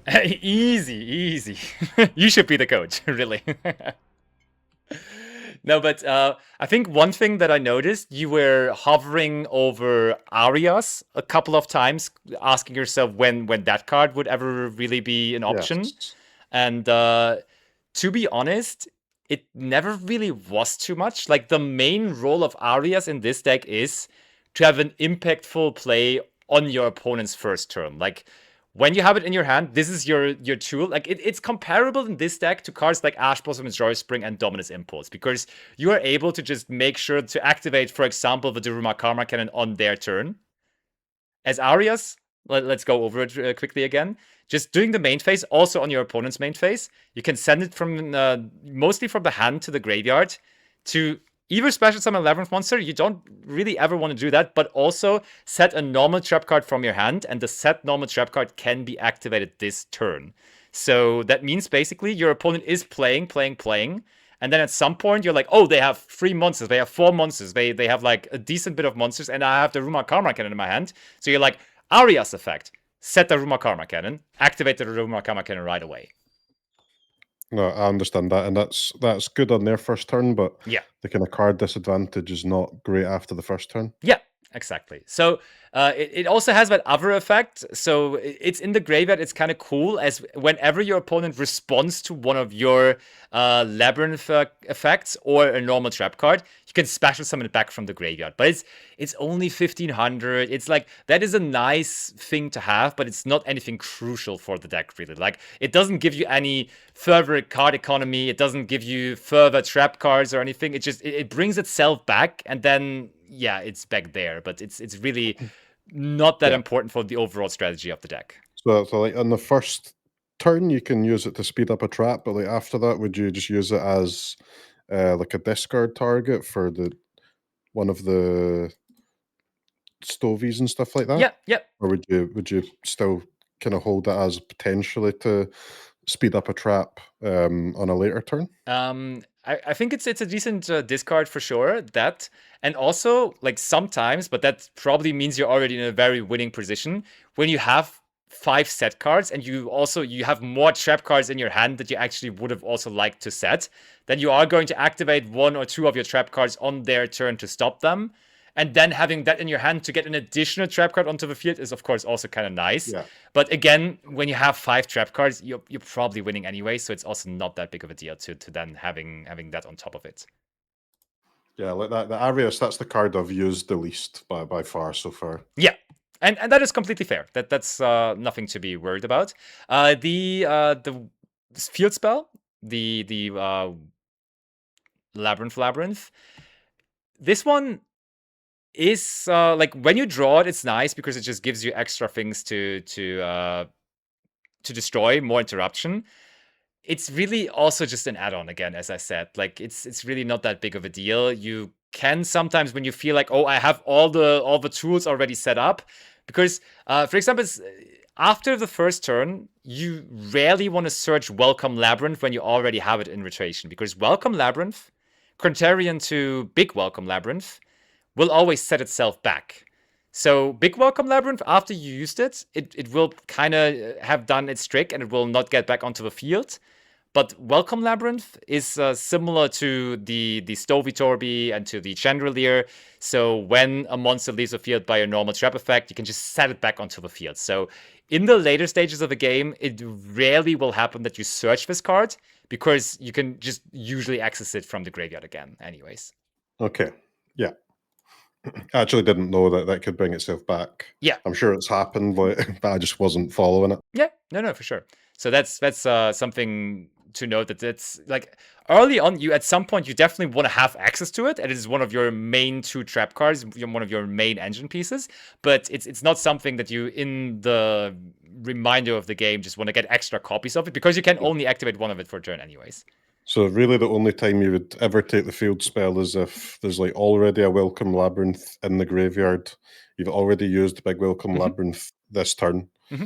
And there's, I guess that the Daruma is not, that would have to not be relevant as well for you to ever take the Labyrinth. I mean, there is a lot of effects that cannot take the Daruma, you know, because Ariana cannot search the Daruma. So like the Daruma is situational and only accessible through the Lady Labyrinth. We saw that in the last part of the game, basically. Lady Labyrinth can set any trap card. And also the Lovely can set back any trap cards. So the big ladies, they don't care about what kind of trap cards they're getting. But the smaller things, they all care about basically keeping it in the family. Okay. So that's quite important. So do we want to hop on the ladder again, or do you want to play against me for another game? I would like to play against you one more time, but I just need a 1 minute if that's okay. Of course. Take your time. Take your time. Absolutely no worries. And also a reminder for everyone on my chat, but also to everyone in CROKEYZ chat, there is a command in both of our chats, !Master Duel. We're currently in the Road to Worlds campaign. It's going to be World Championship qualifiers soon again, in only a week from now, basically. And that always means that in Master Duel, there is a special celebration, the Road to Worlds campaign, where every day that you log into your Master Duel account, could be a new account, could be an account that you haven't checked into for a while, or maybe one that you only haven't looked into for a week. And then you get free stuff every day, like for 10 days straight. And that is for a longer amount of time. So like, even if you missed the first couple of days because it started on first day, you're still able to get your 10 days worth of free things. So probably just make sure to check out the game if you're also interested in what's going on here, and just have a peek at all of this. And also, let me know, who of you is a Labyrinth enjoyer? And if not, what is your favorite deck, if you have any experience with Yu-Gi-Oh? Okay, I'm good. You ready? Yes, of course. Let's go in for another. And yeah, easy.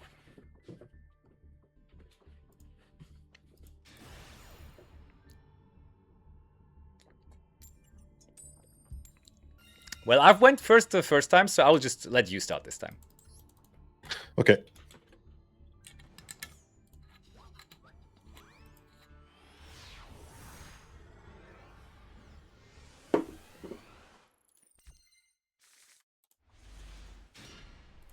Okay.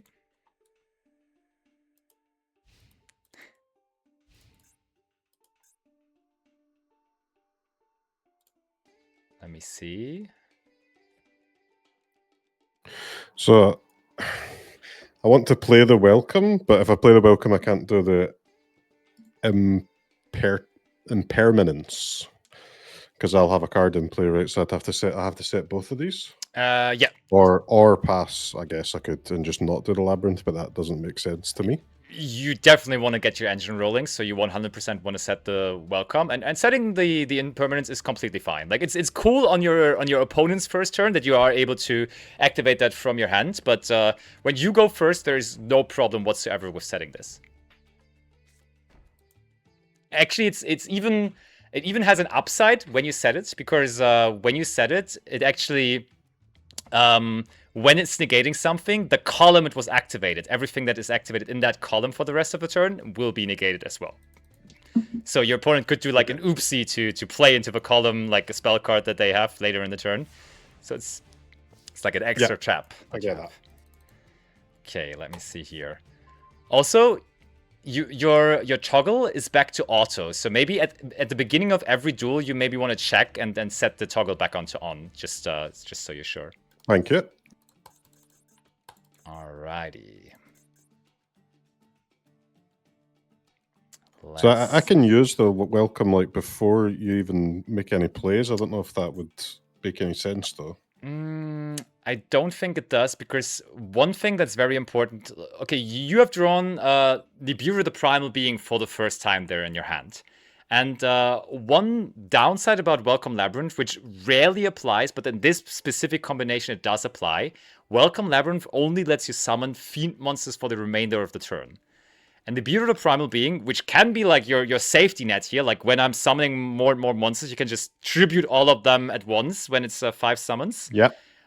You want to, of course, have access to that safety net, and therefore you want to activate the Welcome Labyrinth only after that, because Nibiru the Primal Being is not a fiend, sadly. Okay. So you just want to try to hold that. And that again, also, if you're specifically playing against the Sprite deck, one thing to remember, when you have the Nibiru, and you will want to make sure absolutely that the Nibiru resolves, you need to take care of the Gigantic, because if Gigantic uses its effect and special summons from the deck, again, you and me were both locked into only level 2 monsters, and Nibiru also is not a level 2 monster. Okay. So, let's get the Swap Frog onto the field. And I will use the effect to send another Frog card from my deck to the graveyard. So, I think in this matchup, as general advice against Sprite, hold your Ash Blossoms and your Imperms for Gigantic Sprite and for Sprite Blue. Those are the main things you want to stop. And the other things, probably don't really care about them too much. Okay. I can feel myself learning. This is good. Nice.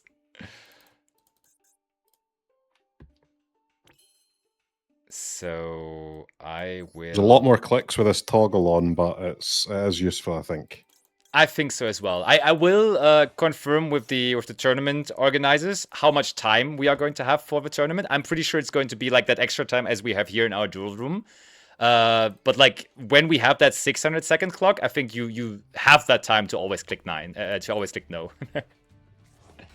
So this is 2 monsters now. This would be a decent moment for the Ruma Karma Cannon again. I think everything else is not necessarily too important right now. So let's get Gigantic out.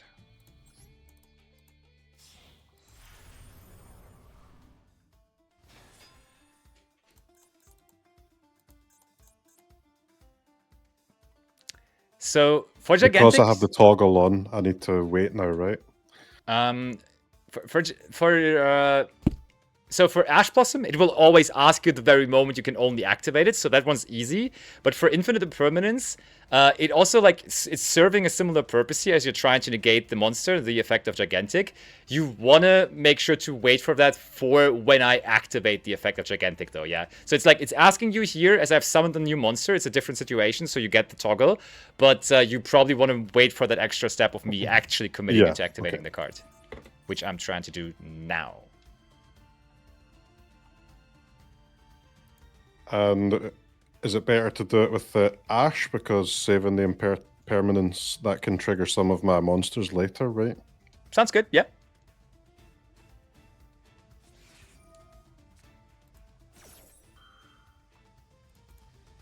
All right.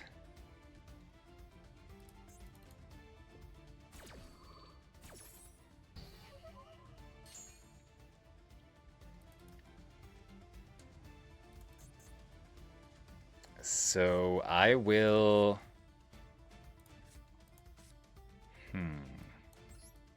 As you have activated the monster effect, I can use my triple tactic talents, which allows me to draw 2 cards.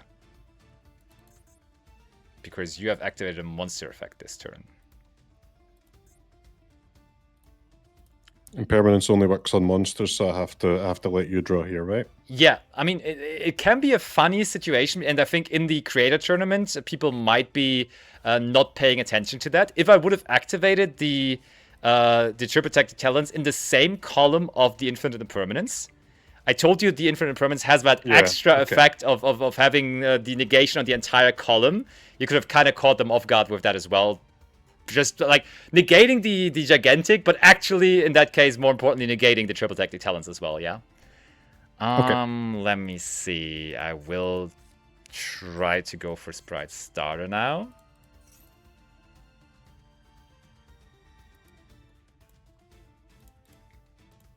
Yeah, another good point from your chat as well, when you have like 2 Ash Blossoms and 1 Infinite Impermanence, probably just getting the one out of the way where you have multiples of is better, because Ash Blossom can only be used once per turn anyways.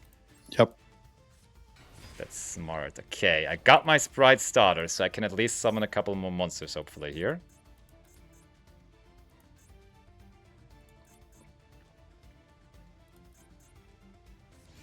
Yep, that sounds about right.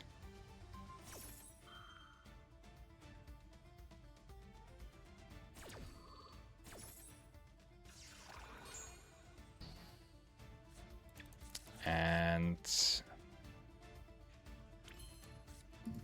Is this 4 on my Nibiru? Is that how many special summons you've done? So I'm just kind of waiting until that's 5. yeah, actually Nibiru is helping you. You get a counter on how many summons I have done this turn already. I will go for Sprite Carrot, which is my 5th summon.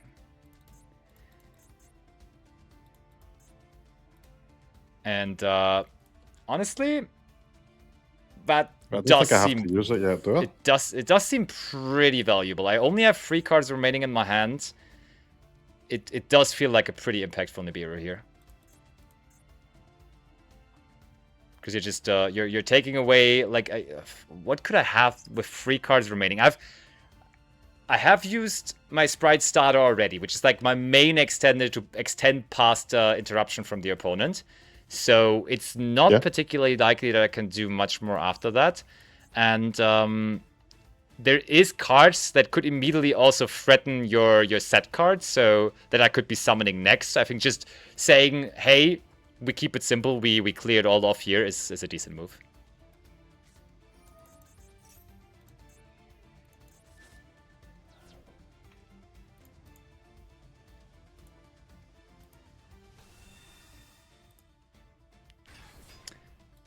And then you are able to decide on which position you're putting the token over. And the token is always going to be attack and defense equal to the attack and defense of all combined monsters that you have tributed.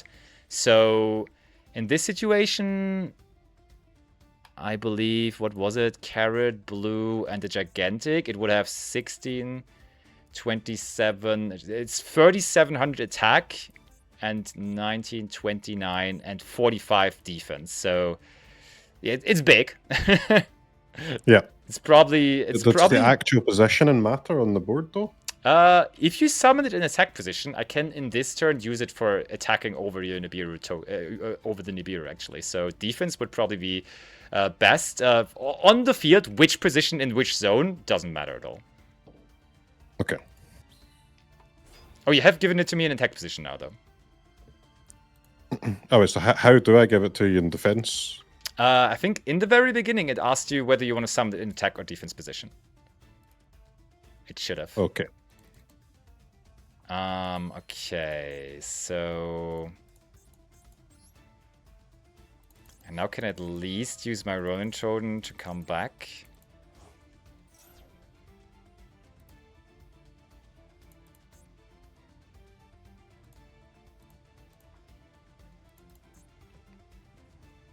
I think in this situation with the Welcome Labyrinth, it's really not creating any kind of threat. So you're really just trying to hold it for as long as possible and then activate it late. I can go into... Oh, wait, yeah, I can go into Elf, but I want to go into the battle phase first. Clearing that Nibiru off now.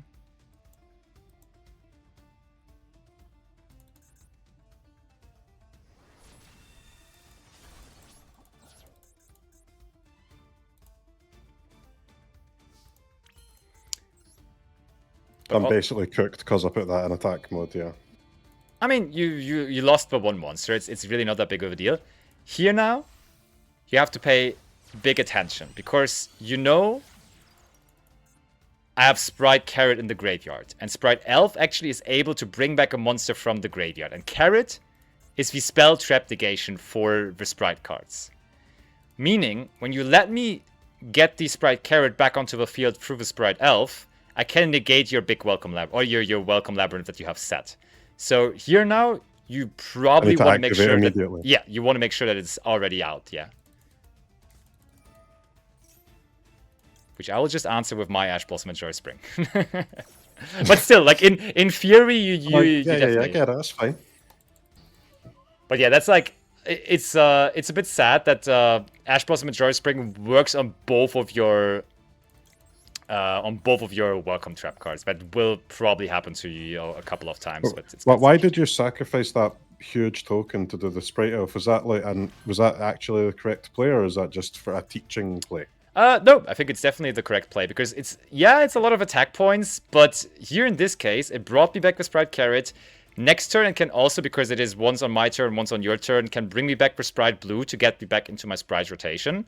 And it also now, like, it really provided a lot more compared to that just one big... That one big guy logic, like, that worked in, like, I don't know, 1995, but it's not really that... that efficient anymore.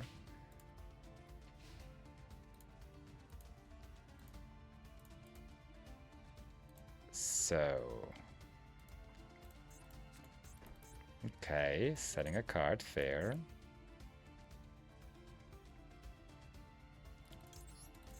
Okay, now I can use my elf. I can bring back my blue. Boop. But to be fair, overall, your starting hand was definitely one of the weaker ones. For sure.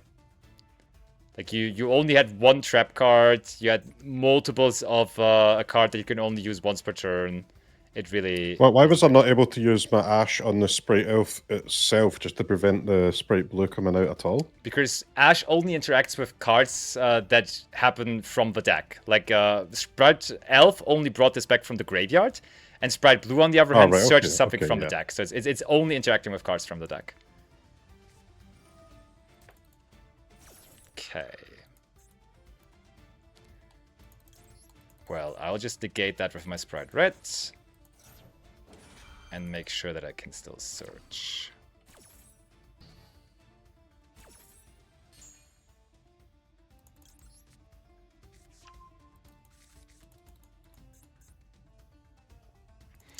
Yeah, so this is just overall a real hard situation for you because you see I still have the Sprite Carrot on the field, which is a spell trap negate. You only have one set card, so it's like it's kind of doomed at that point. Kind of over.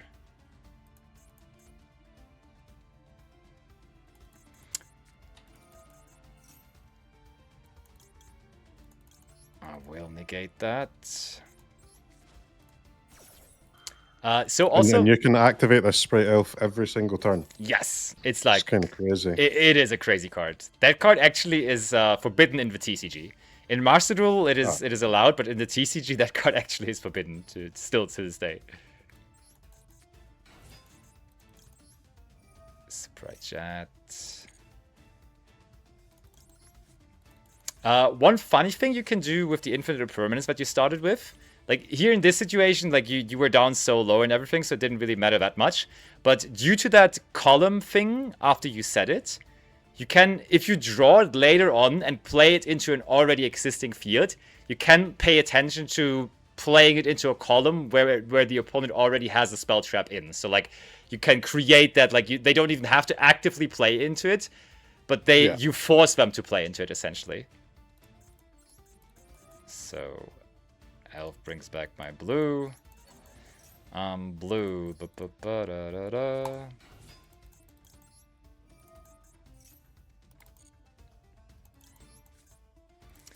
And then... I've been able to flip the impermanence in response to a spell or a trap rather than a monster. Does that only... Would I only get that option with the toggle on? Is that another thing that needs a toggle? Or Usually would you be able to infinite do that? impermanence is something that it will ask you also on auto. Okay. But I think it's probably still worth having the on Yeah. toggle. I think I'm just going to play with on. Yeah. It's not too. It's extra clicks, but the clicks don't take too long. I agree. I think that's just overall the more try-hard approach to just have it on. I think like in super competitive Yu-Gi-Oh! Master Duel, like at the World Championship and stuff, the toggle game actually becomes like a meta game in all of this, because you can of course like when you know all the cards in the format and when you know what your opponent could have and so on and so forth, like you getting the toggle trigger, because I will notice when you have a toggle trigger. So like that creates situations where with me just having that toggle, you will know, oh, he probably has either this or this right now in his hand. So like on a very high level, that's just giving away information sometimes, and you have to like be very careful of like also toggling off, toggling on, and playing that little bit of a mini game with your opponent. But of course, that I understand that. I've like experienced that before, so yeah. I know that. But like in our environment, that shouldn't be too big of a deal. Okay, do we go for another one? You can try a ranked game if you want. Okay, yeah, for sure. Let's go. Absolutely. I'll get your screen back up. There we go. Try and do that in 5 minutes this time. Yeah. I'm sure we can. And I'm also curious on what kind of deck they are going to throw at us here. In the almighty rookie division.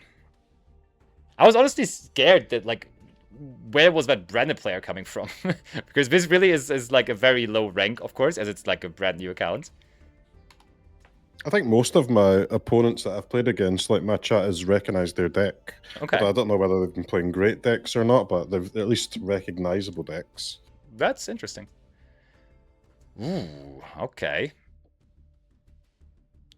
You did draw Maxi, which a lot of people would call the most powerful card in the game. So this is a little bit of a special situation because so first of all, general advice: never set transaction rollback. Always keep transaction rollback in your hand. It really, the on-field effect can come up rarely, but you don't want to set it really. And also, when you open Big Welcome Labyrinth, but you don't really have a monster to summon, it is still worth sometimes setting one of those other monsters from your hand. So here, Kuklok, it doesn't really do anything too much here this turn. So you want to definitely consider to just set the Kuklok to then get extra value out of the Big Welcome Labyrinth, because that then allows you to summon the Lovely and put the Kuklok back into the hand, you know? Okay, and I get that, but why set the Kuklok and not summon it? To keep it secret. Like it's really not that big of a difference, but just with that you would immediately tell your opponent, okay, I am playing this deck, and like this you're like, oh yeah, it could be anything. Could be anything, really.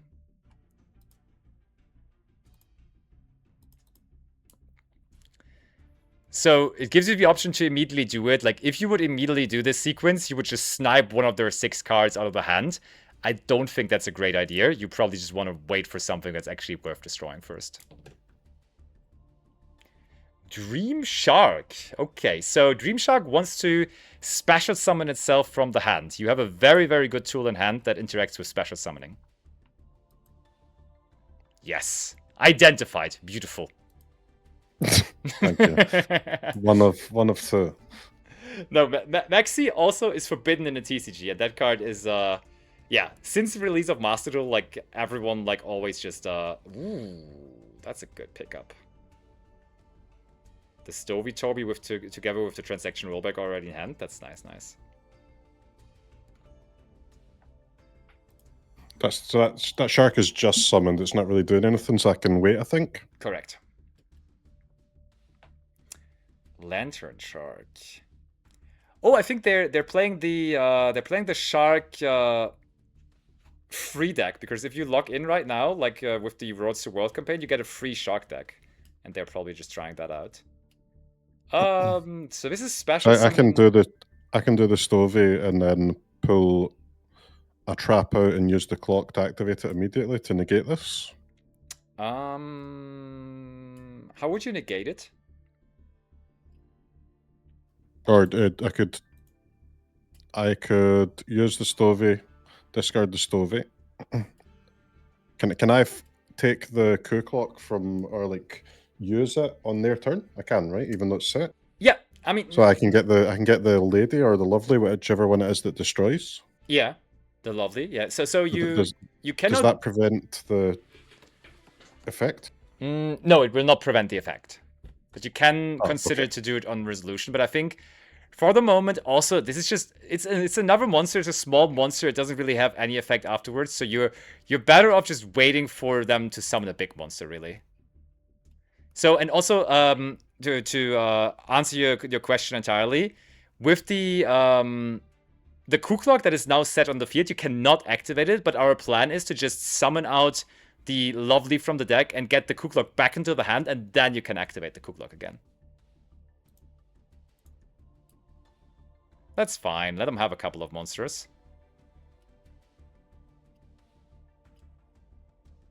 And sorry, I keep forgetting, but the lovely is the one that destroys monsters, Yes, right? it is. Okay. Ooh. Cyber Shark. And another transaction rollback for us. Yo, they're just spamming spamming this out like crazy. Oh, and you have the Ruma. Yeah, hold on. Yeah, be toggled on the resolution of this. They have 5 monsters now on their field. Honestly, just Daruma this. Like what are they going to do?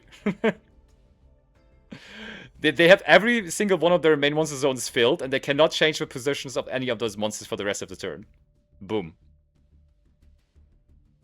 They might just leave the game after this. And you probably want to have this resolve first, and then afterwards you can get your monsters face up and everything.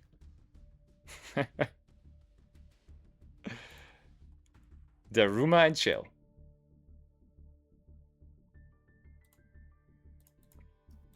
I can still just put my monsters down like on their end step, right? Yes, you can. You can. And you want to usually wait for the end phase. Yeah, there you go. Perfect. That's where you want to do this stuff now. So yeah, you want to do big welcome. You want to do multiple of those things.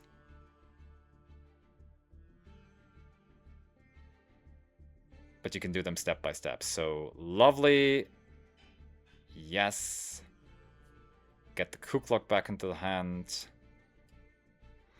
And I mean, we know all of those monsters aren't really that big of a deal, so I feel like just destroying something from their hand probably right now is even more reasonable. Because there could still be things like Ash Blossom and Joy Spring and stuff like that. So yeah, just destroy a card from their hand. Boop. And have a shark. And the cool thing here is you can even activate the welcome labyrinth that you can set with one of them. So I would first use the coup clock to make sure that we can then also activate the stuff later. And now you can also do them. As you have so many cards in hand, you have double transaction rollback. You can just use them both, you know? You have multiple discards, just get all the stuff as much as possible.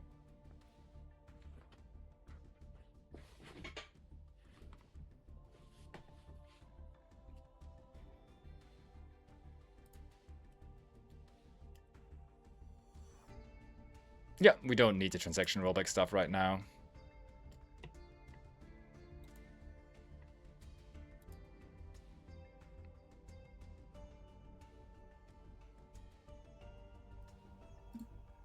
I want one big welcome and one welcome, right? Yes.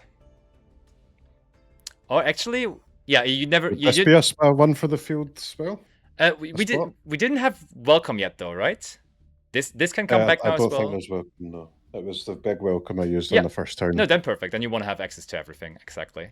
So this can go back into the hand or into the hand, and then you can also now activate the welcome labyrinth, which is really cool. As you have already used the coup clock.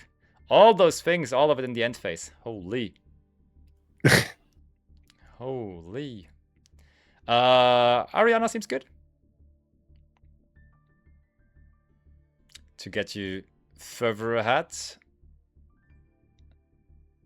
Sure, onto the field. And Ariana Honestly, at this point, you have so many things. Just also get the Lady in rotation. And then Lady can also summon itself out. As we still have activated plenty of Labyrinth effects this turn.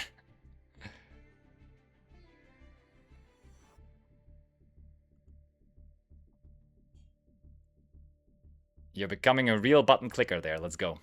Yes. Yes. The thing's off now. Toggle. I'm ready to battle now. Okay. So, Pot of Extravagance is really good. You have to use it at the beginning of your main phase. That's like the only restriction, but you always want to do that because it's just basically Pot of Greed. Lets you draw 2 cards. And you always want to banish 6 cards for it, because for 3 cards you can draw 1, for 6 cards you can draw 2. So, easy math. We want many cards. Ooh, when we get Labyrinth. Yeah, nice to have. Throw it on there. Throw it on there. Yeah, sure. Get it out. Is there any reason to have two ladies? More attack points, really. So I just summon her? Or activate? Regular summon is normal summon, so you would have to tribute it, as it's a level 8, so you have to tribute 2 monsters for it, and with the effect you just get it for free, so you'd rather want to do that. Okay. And you can set something back with the Lovely that's still glowing there.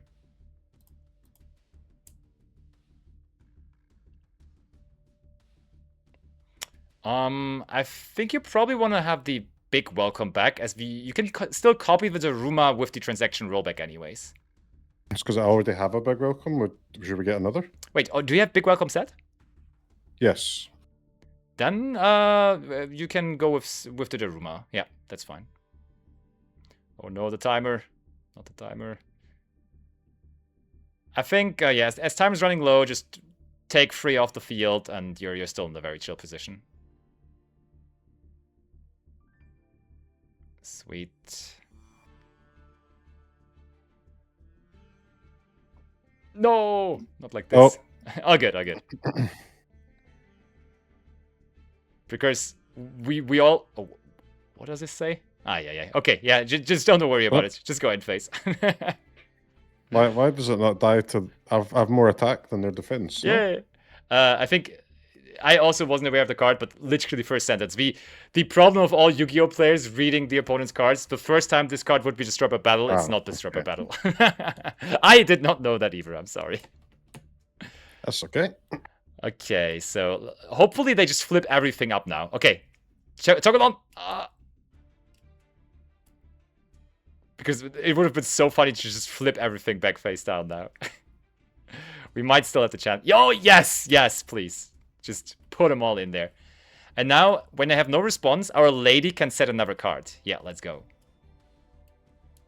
Everything goes back face down. Nah, you don't need that.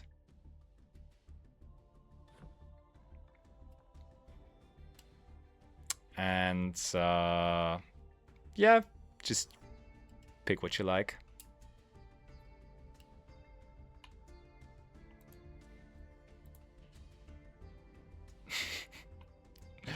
Okay, don't attack the middle one.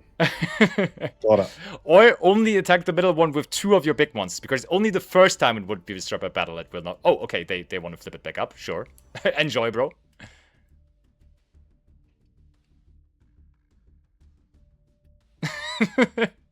Well, now you really want to attack the middle one, honestly. Because you can attack it twice for some big damage here.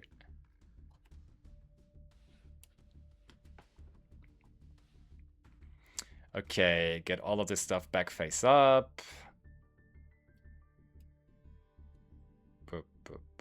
Boop. Lovely as it does, can just set back another trap card. Yo, he's never getting out of that circle of getting the Ruma Karma Cannon. He's never breaking the circle.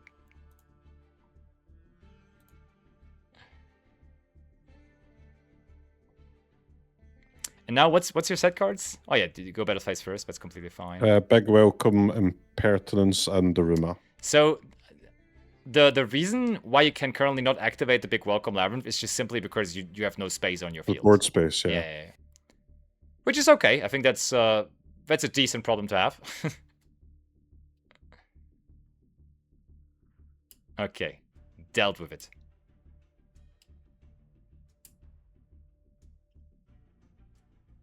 This time we had a good one to attack over. Oh, baby, we're getting there. CROKEYZ the best Yu-Gi-Oh player of all time.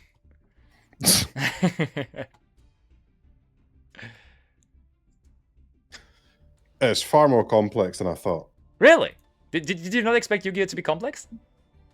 Just I expected the decks to be, yes, but not like the timing rules are crazy. Okay. Yeah, I get that. You can target. Okay, this brings something back. Honestly, Dominus Impulse seems pretty nice on that, because Dominus Impulse, as you have plenty of trap cards in the graveyard, doesn't only negate the card, but it also destroys the card. Not the Daruma, the Dominus Impulse. Okay. Oh, oops. Whoops.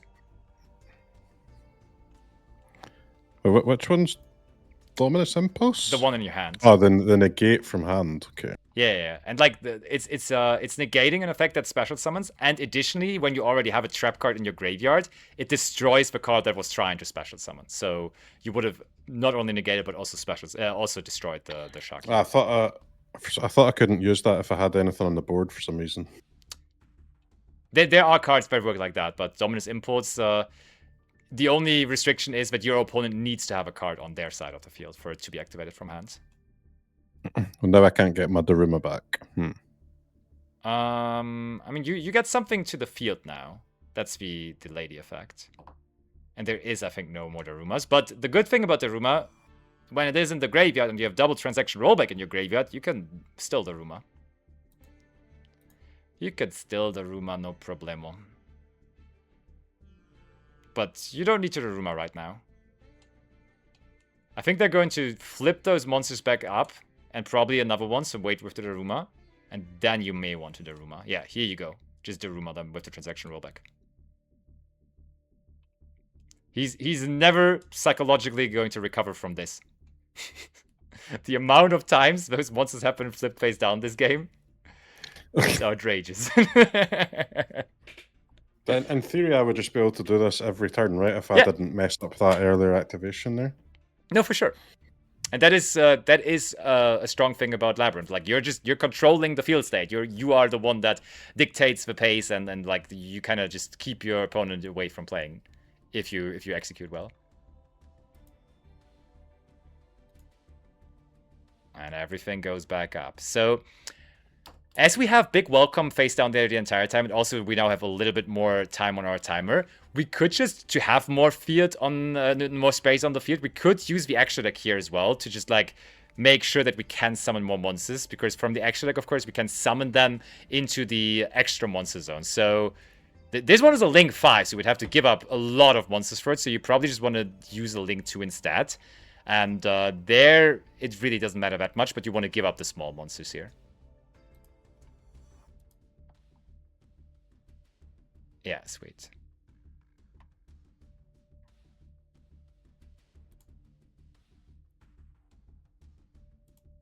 So what does this do? I could use a monster in my graveyard to summon what? Oh, a fiend monster from my graveyard. Okay. Yeah, you discard one to summon a fiend from the grave. So you can technically do that in the main phase, but it's not really required right now. And here you can actually look. They're on 2,100. So if we get this done timer-wise, we just attack all of their monsters here.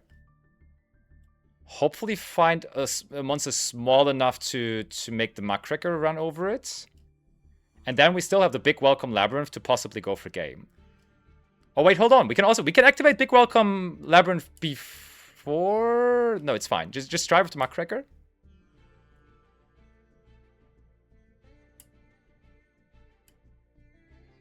Okay, never lucky, but now Big Welcome. This is going to be tight.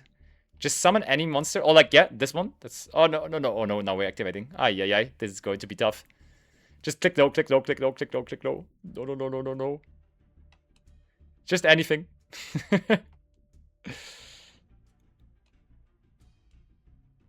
Honestly, just anything.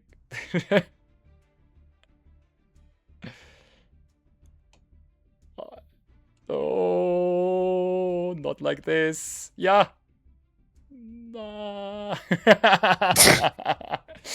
the there Yeah, I prefer the 10 minutes than the 5. yeah, for sure. Like their mental ability to stay in that game, even though their field was flipped face down like 10 times, and there was no way ever for them to actually win that game is crazy, actually.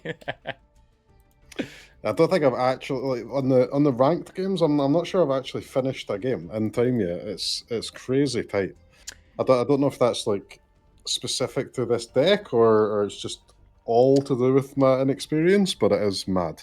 It is also due to this deck in particular. I have timed out games with Labyrinth before myself. Like it's definitely a complicated deck that also needs you to invest a lot of time usually.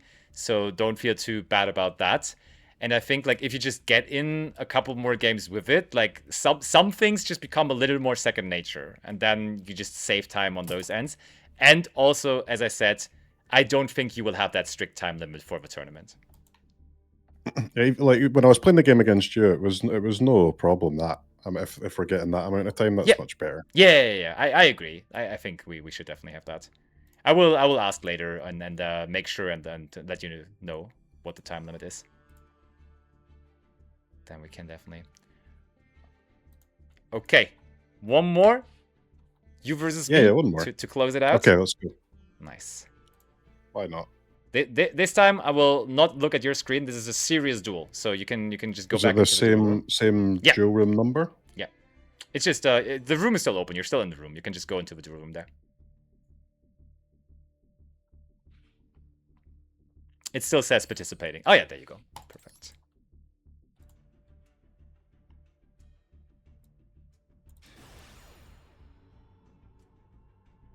Here we go. Yo, I've won every single coin toss against you, and I will take advantage of that right now. I'm used to that in a lot of games, don't worry.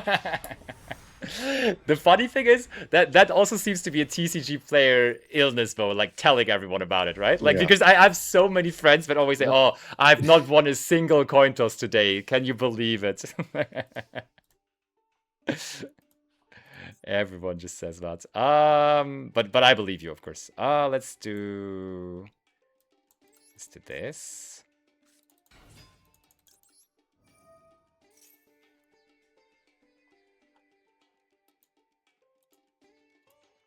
Okay. Get that into the graveyard and get Sprite Jet out.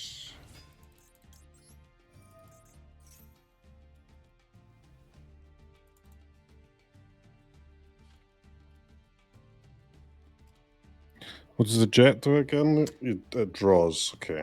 No, it searches for a spell trap from the Sprite archetype. So I said Gigantic and Blue are good targets to interact with. Jet would be the next on the list. So I think going after Jet definitely is also a reasonable thing to do.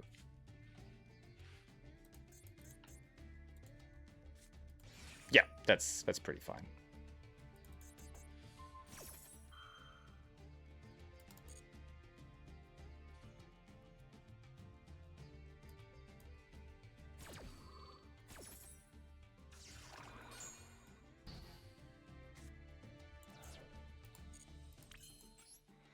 Well, then we try to go for our Gigantic.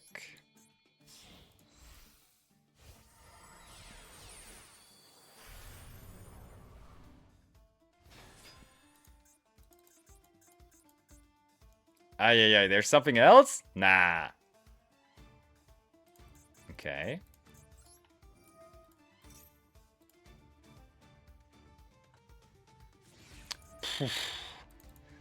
Okay. I see how we're rolling. Sorry, I'm locked in here. That is actually pretty strong. But of course I had all this planned, and I will go with Foolish Burial.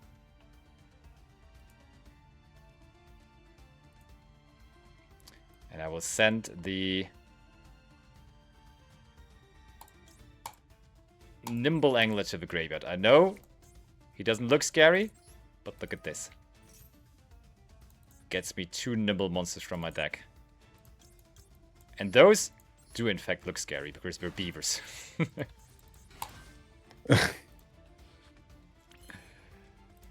You definitely stopped me at the right points though, which is nice because you prevented me from having more access to sprite cards. So the impact of my end field is going to be significantly lower. That's for sure. I can make sprite elf.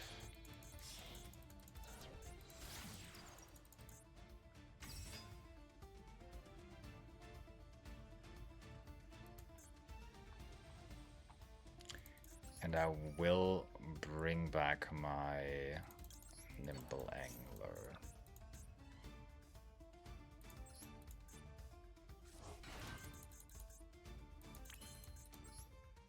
Then I'll make IP Masquerena.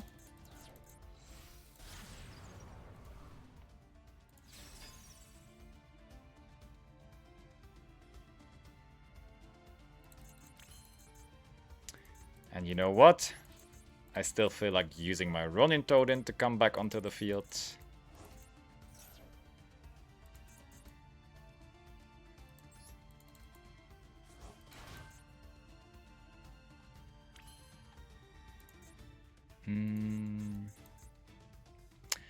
And then that shall be it.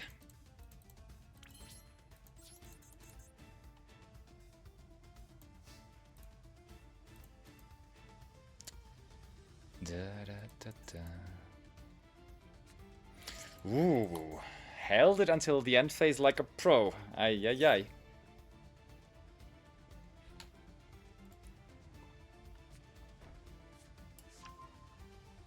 Gets the big welcome.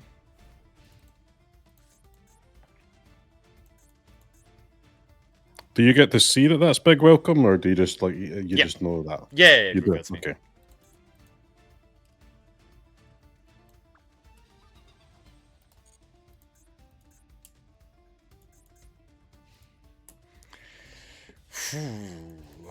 So like my field is not nothing, but it's very vulnerable because I'm lacking a lot of recursion to my engine. And, oh, wow. You got a good start there. Not gonna lie. I will chain my Sprite Elf to that, trying to bring back the Sprite Jet from my graveyard.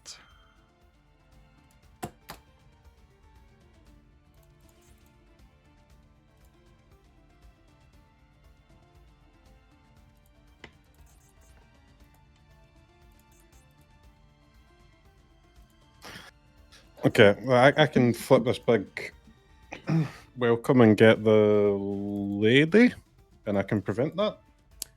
So my Sprite Elf is only bringing back Sprite Jet, and by you chaining the like, it's not interacting with your Ariana. The Ariana is going to do its thing no matter what. So activating the big welcome labyrinth here is not necessarily immediately doing anything really.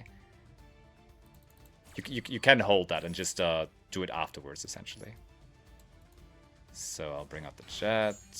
You can do your stuff.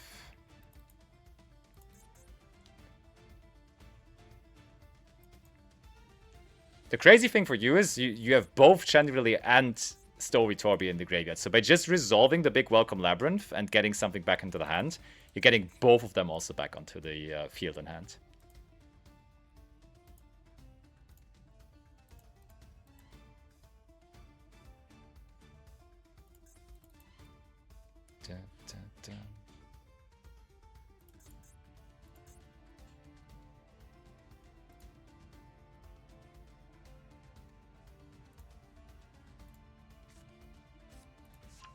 Okay, welcome lap.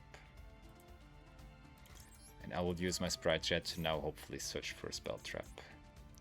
Which I will not be able to activate this turn, of course, anymore. As it only goes into my hand. And I'm not a Labyrinth player.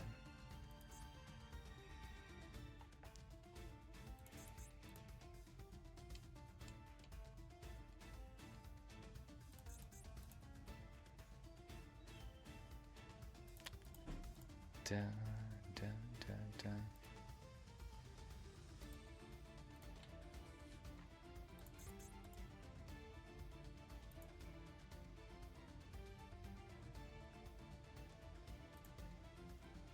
I don't like the dispense. I feel like there's something big coming now. No, I don't. I'm just lost. What's the problem? I'm still happily helping you. The problem is I'm completely lost. I don't know what to do with the resources I have available. I don't know where to begin. So I'm waiting on the. I don't think I can interact with your sprite yet, but I'm just trying to think if I can. I do not think you can either. No. There's not really anything in your deck besides Dominus Impulse, Ash Blossom, and Joyous Spring. There isn't really cards that immediately interact with something. It's more generally impactful cards, but then after they apply, they can then destroy a card, they can set things face down, and so on. So like you're more so interacting with the general game state instead of interacting with specific cards and negating those on the spot. Okay, the chat.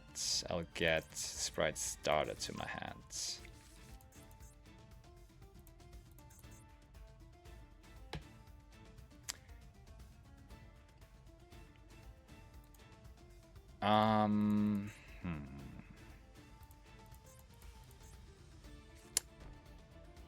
Okay.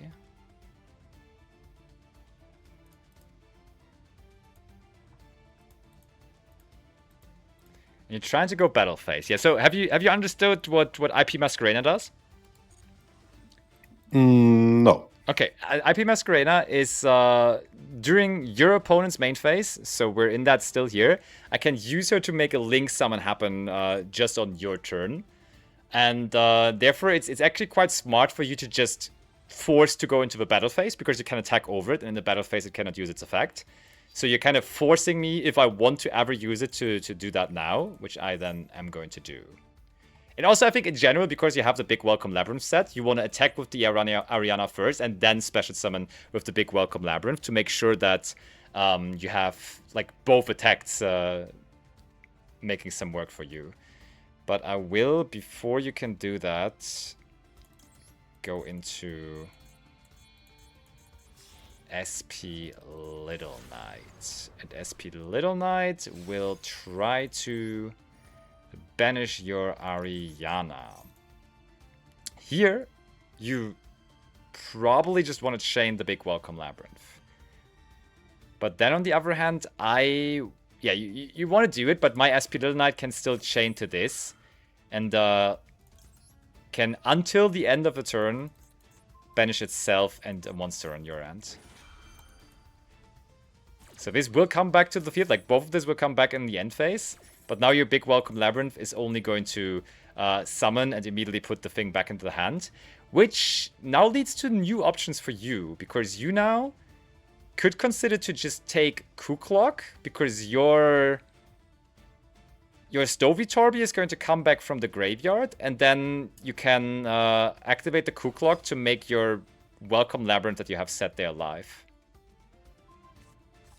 I think that's a pretty cool thing to do.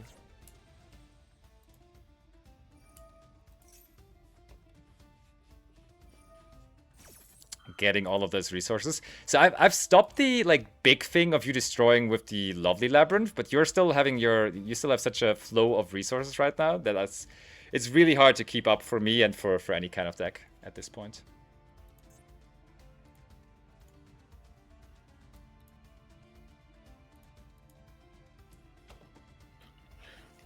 I've completely lost it. I'm struggling to understand what's happening here.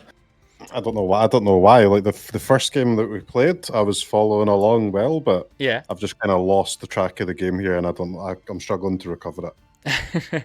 So the state we're in right now, you're trying to just for the moment bring back the two things. Like you have activated both the Stovitorbi and the Chandelier. Those were the ones where I said earlier, the trigger effects, which you just always want to do as much as possible, and then everything else just put to the side for now. Just cancel that stuff and resolve the Stovitorbi and the Chandelier for now. This goes back into the hand. And the cool thing about the Stovitorbi is, which you generally want to summon in defense position most of the time. It's cool here though. Now, that you have the Kuklok in your hand, and you still have the Welcome Labyrinth set, you can make it live with the Kuklok. Just activate that.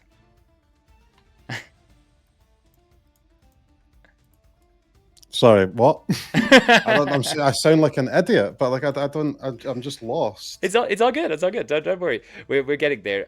So you got the Kuklok in hand now, right? Yes. So and you have previously in your turn searched for Welcome Labyrinth and set the Welcome Labyrinth to your side of the field. Yes. So you can now use, as you haven't done that this turn yet, use the Kuklok and give you access to that Welcome Labyrinth to just use it immediately now on this turn to get a big monster out, which is going to at least deal with the Sprite Elf, so it cannot next turn again just bring everything back.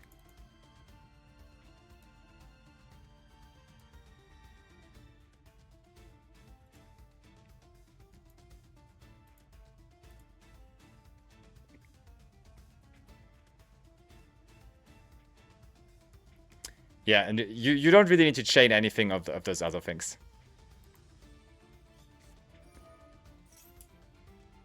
Yep.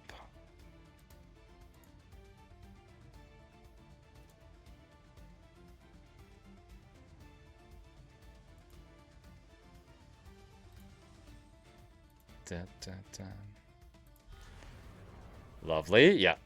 Good thing to summon out Lovely here, because Lovely then can set back another trap card from the graveyard again, and you're just creating more and more resources, and you're just overwhelming me basically with that.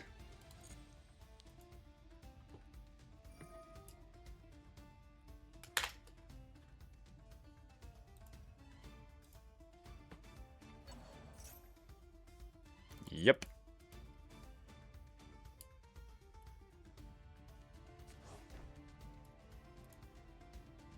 Yeah, once I get to here, I'm okay. Let's just get to this point, I think. Mm-hmm. No, but I totally can relate to it being overwhelming when, like, I saw it asking you 3 times, do you want to use Stovey, do you want to use Arias, like all those things, which at this point, in this moment, you really don't want to use any of them, but like it constantly giving you the option to do all of that, of course, is kind of overwhelming, so don't feel bad about that.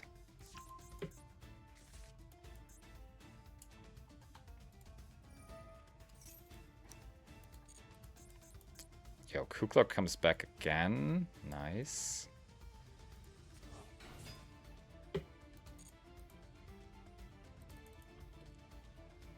And also, maybe like to just make sure that you know how to differentiate the yes, I want to just do all of that, and the hey, this is just something optional I could do, or something I want to do.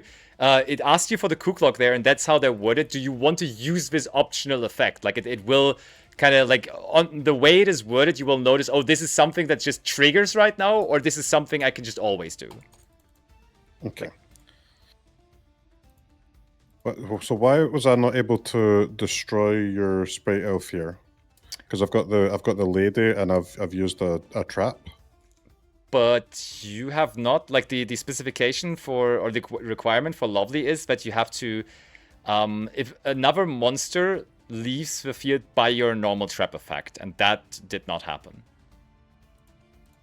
Like you only summoned out a monster, but you didn't have any monster leave the field because of a trap effect. But you're still able to run over my elf by just attacking over it.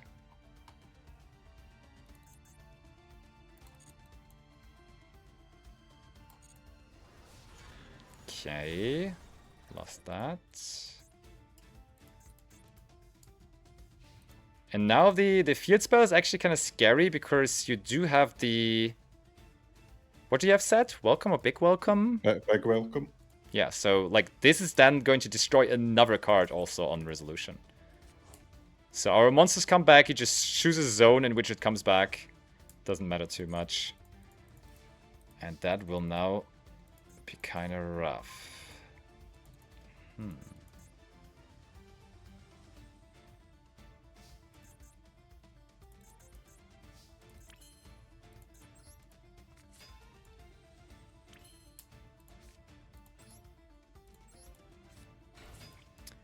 Get this bright red out as well.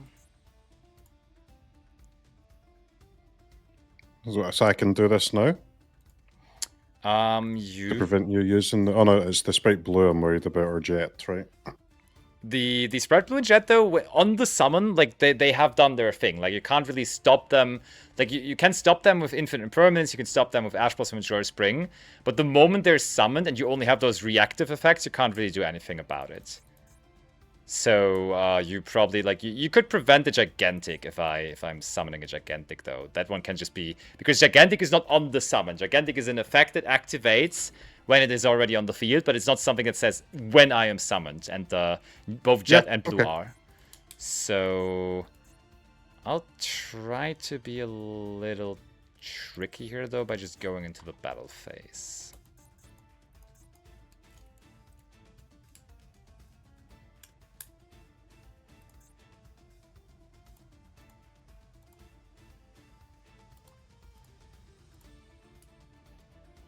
So since you're going to battle phase, I should do it, right? Probably, yeah.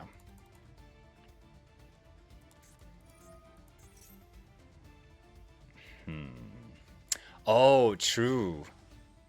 One really good thing that we haven't mentioned at all yet, but right now is also applying to me right now. Lovely Labyrinth of the Silver Castle, when it is on the field, says your opponent cannot activate monster effects in response to the activation of your normal trap cards.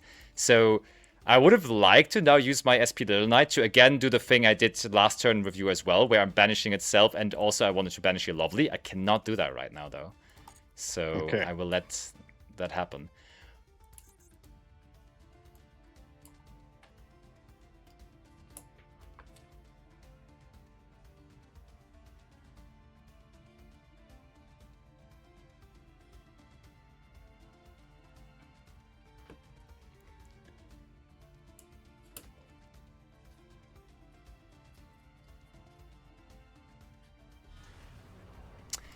So it will ask you whether you want to destroy something here.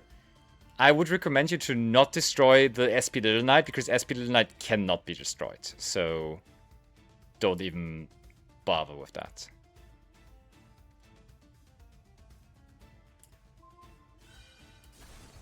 Yeah, that's better.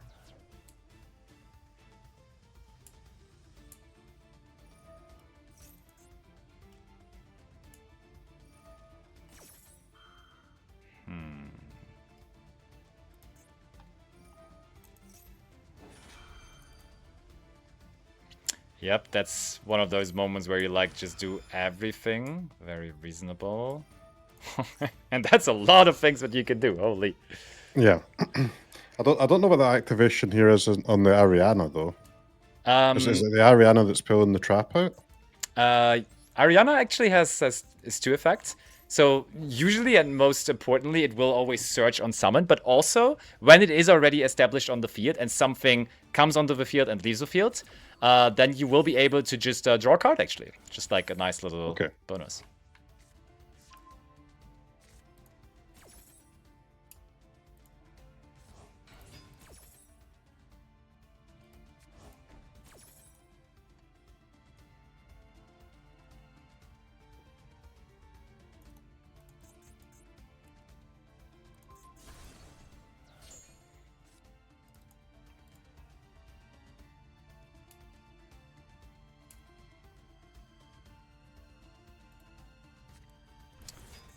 And you get an Arias as well. Okay.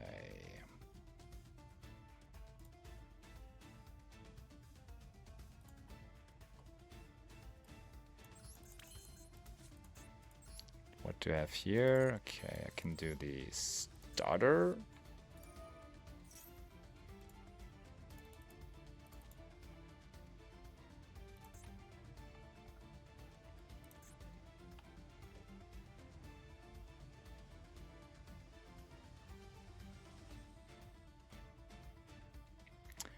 Let's get blue.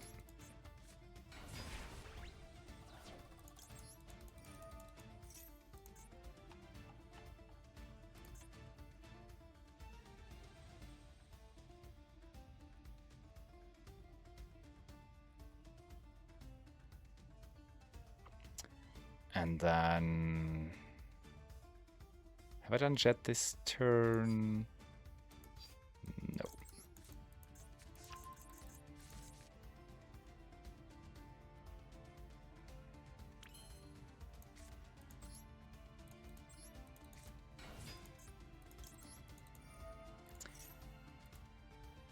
I will try to do something funny now. Let's see whether that works.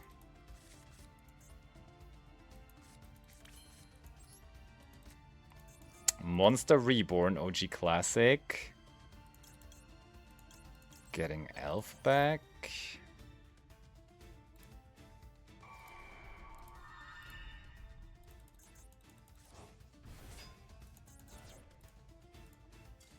Ay, ay, ay. Yeah. Oh, that was the timer. I see. Yeah. I was low for a long time there, so I was just kind of spamming the pass, but yeah. When you're in that situation, it's like you probably just want to set the timer on off, because like you are still in a decent situation overall probably, so just losing the game because of that would be a little annoying, because you could just turn it off, have like no action that turn anymore, because of course in a perfect world you would be doing a couple more actions there and it would be better than not doing any actions, but even without doing any actions there, it would have probably been a somewhat winnable situation for you. So just do it off and just like... in a real game I would turn it off, but in that like kind of learning game, fair, I'd rather try and play properly. Yeah, no, that's fair, that's fair. That is understandable and reasonable. Alrighty, but I think you've been streaming for a long time today already, and it's cool to wrap it up here. Yeah, all good. Thanks very much for your help again. Appreciate it. Of course. I'll get some practice and try and get faster. I'm starting to see, at least in the start, I can understand what I'm planning to do, but in some of the games I can follow all the way through, no problem. But occasionally, just as soon as I lose track of one thing, that's me just gone for the whole game, I think. And I just get lost in all my options. Yeah. So maybe like overall, a good strategy is just to keep it as simple as possible. Like try to have access to the Daruma Karma Cannon often, so you can just do that, because I think that game was pretty nice, right? Where you just kept your opponent away from playing basically entirely with having that multiple Daruma Karma Cannons every time. And I think that's just something that you can try to make happen in most of the games. Yeah. No, thanks very much for your help. Of course. I'll get some practice in. Sounds good. So then the final tournament is next, which will be Thursday evening, everyone. Yes. And I'll be ready. We will win it for Team UK. For the UK. Yes. For the Queen, as you said, right? For Queen and Country. Sounds about right. Okay. Bye-bye, CROKEYZ. Bye-bye, chat. Ciao, ciao. See you later. Bye-bye.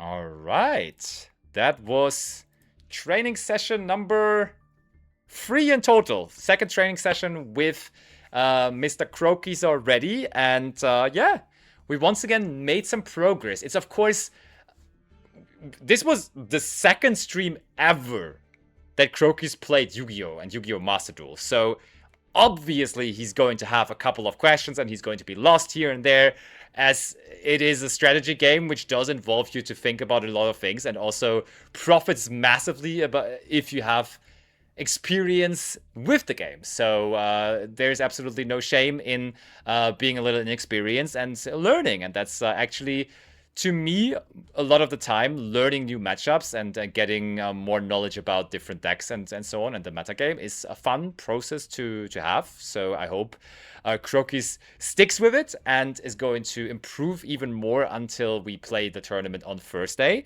But before Thursday, before we get into that big final tournament here for the Yu-Gi-Oh! Master Duel Continental Clash, we will see each other again already tomorrow, because tomorrow it is going to be the third member of Team UK, Raven, joining the training and teaching and student action, as this is going to be tomorrow at 2 p.m. Central European Standard Time, where we here on this channel and also on their channel will be live for their first session of coaching. And then on Tuesday, there is going to be a group training session together with Raven again, and then also with Boba once more, which is going to be the last training before the big tournament then. Alrighty, thank you everyone for watching, and hopefully you tune in for those other training sessions, and I hope also you enjoyed this stream. Until then, bye bye.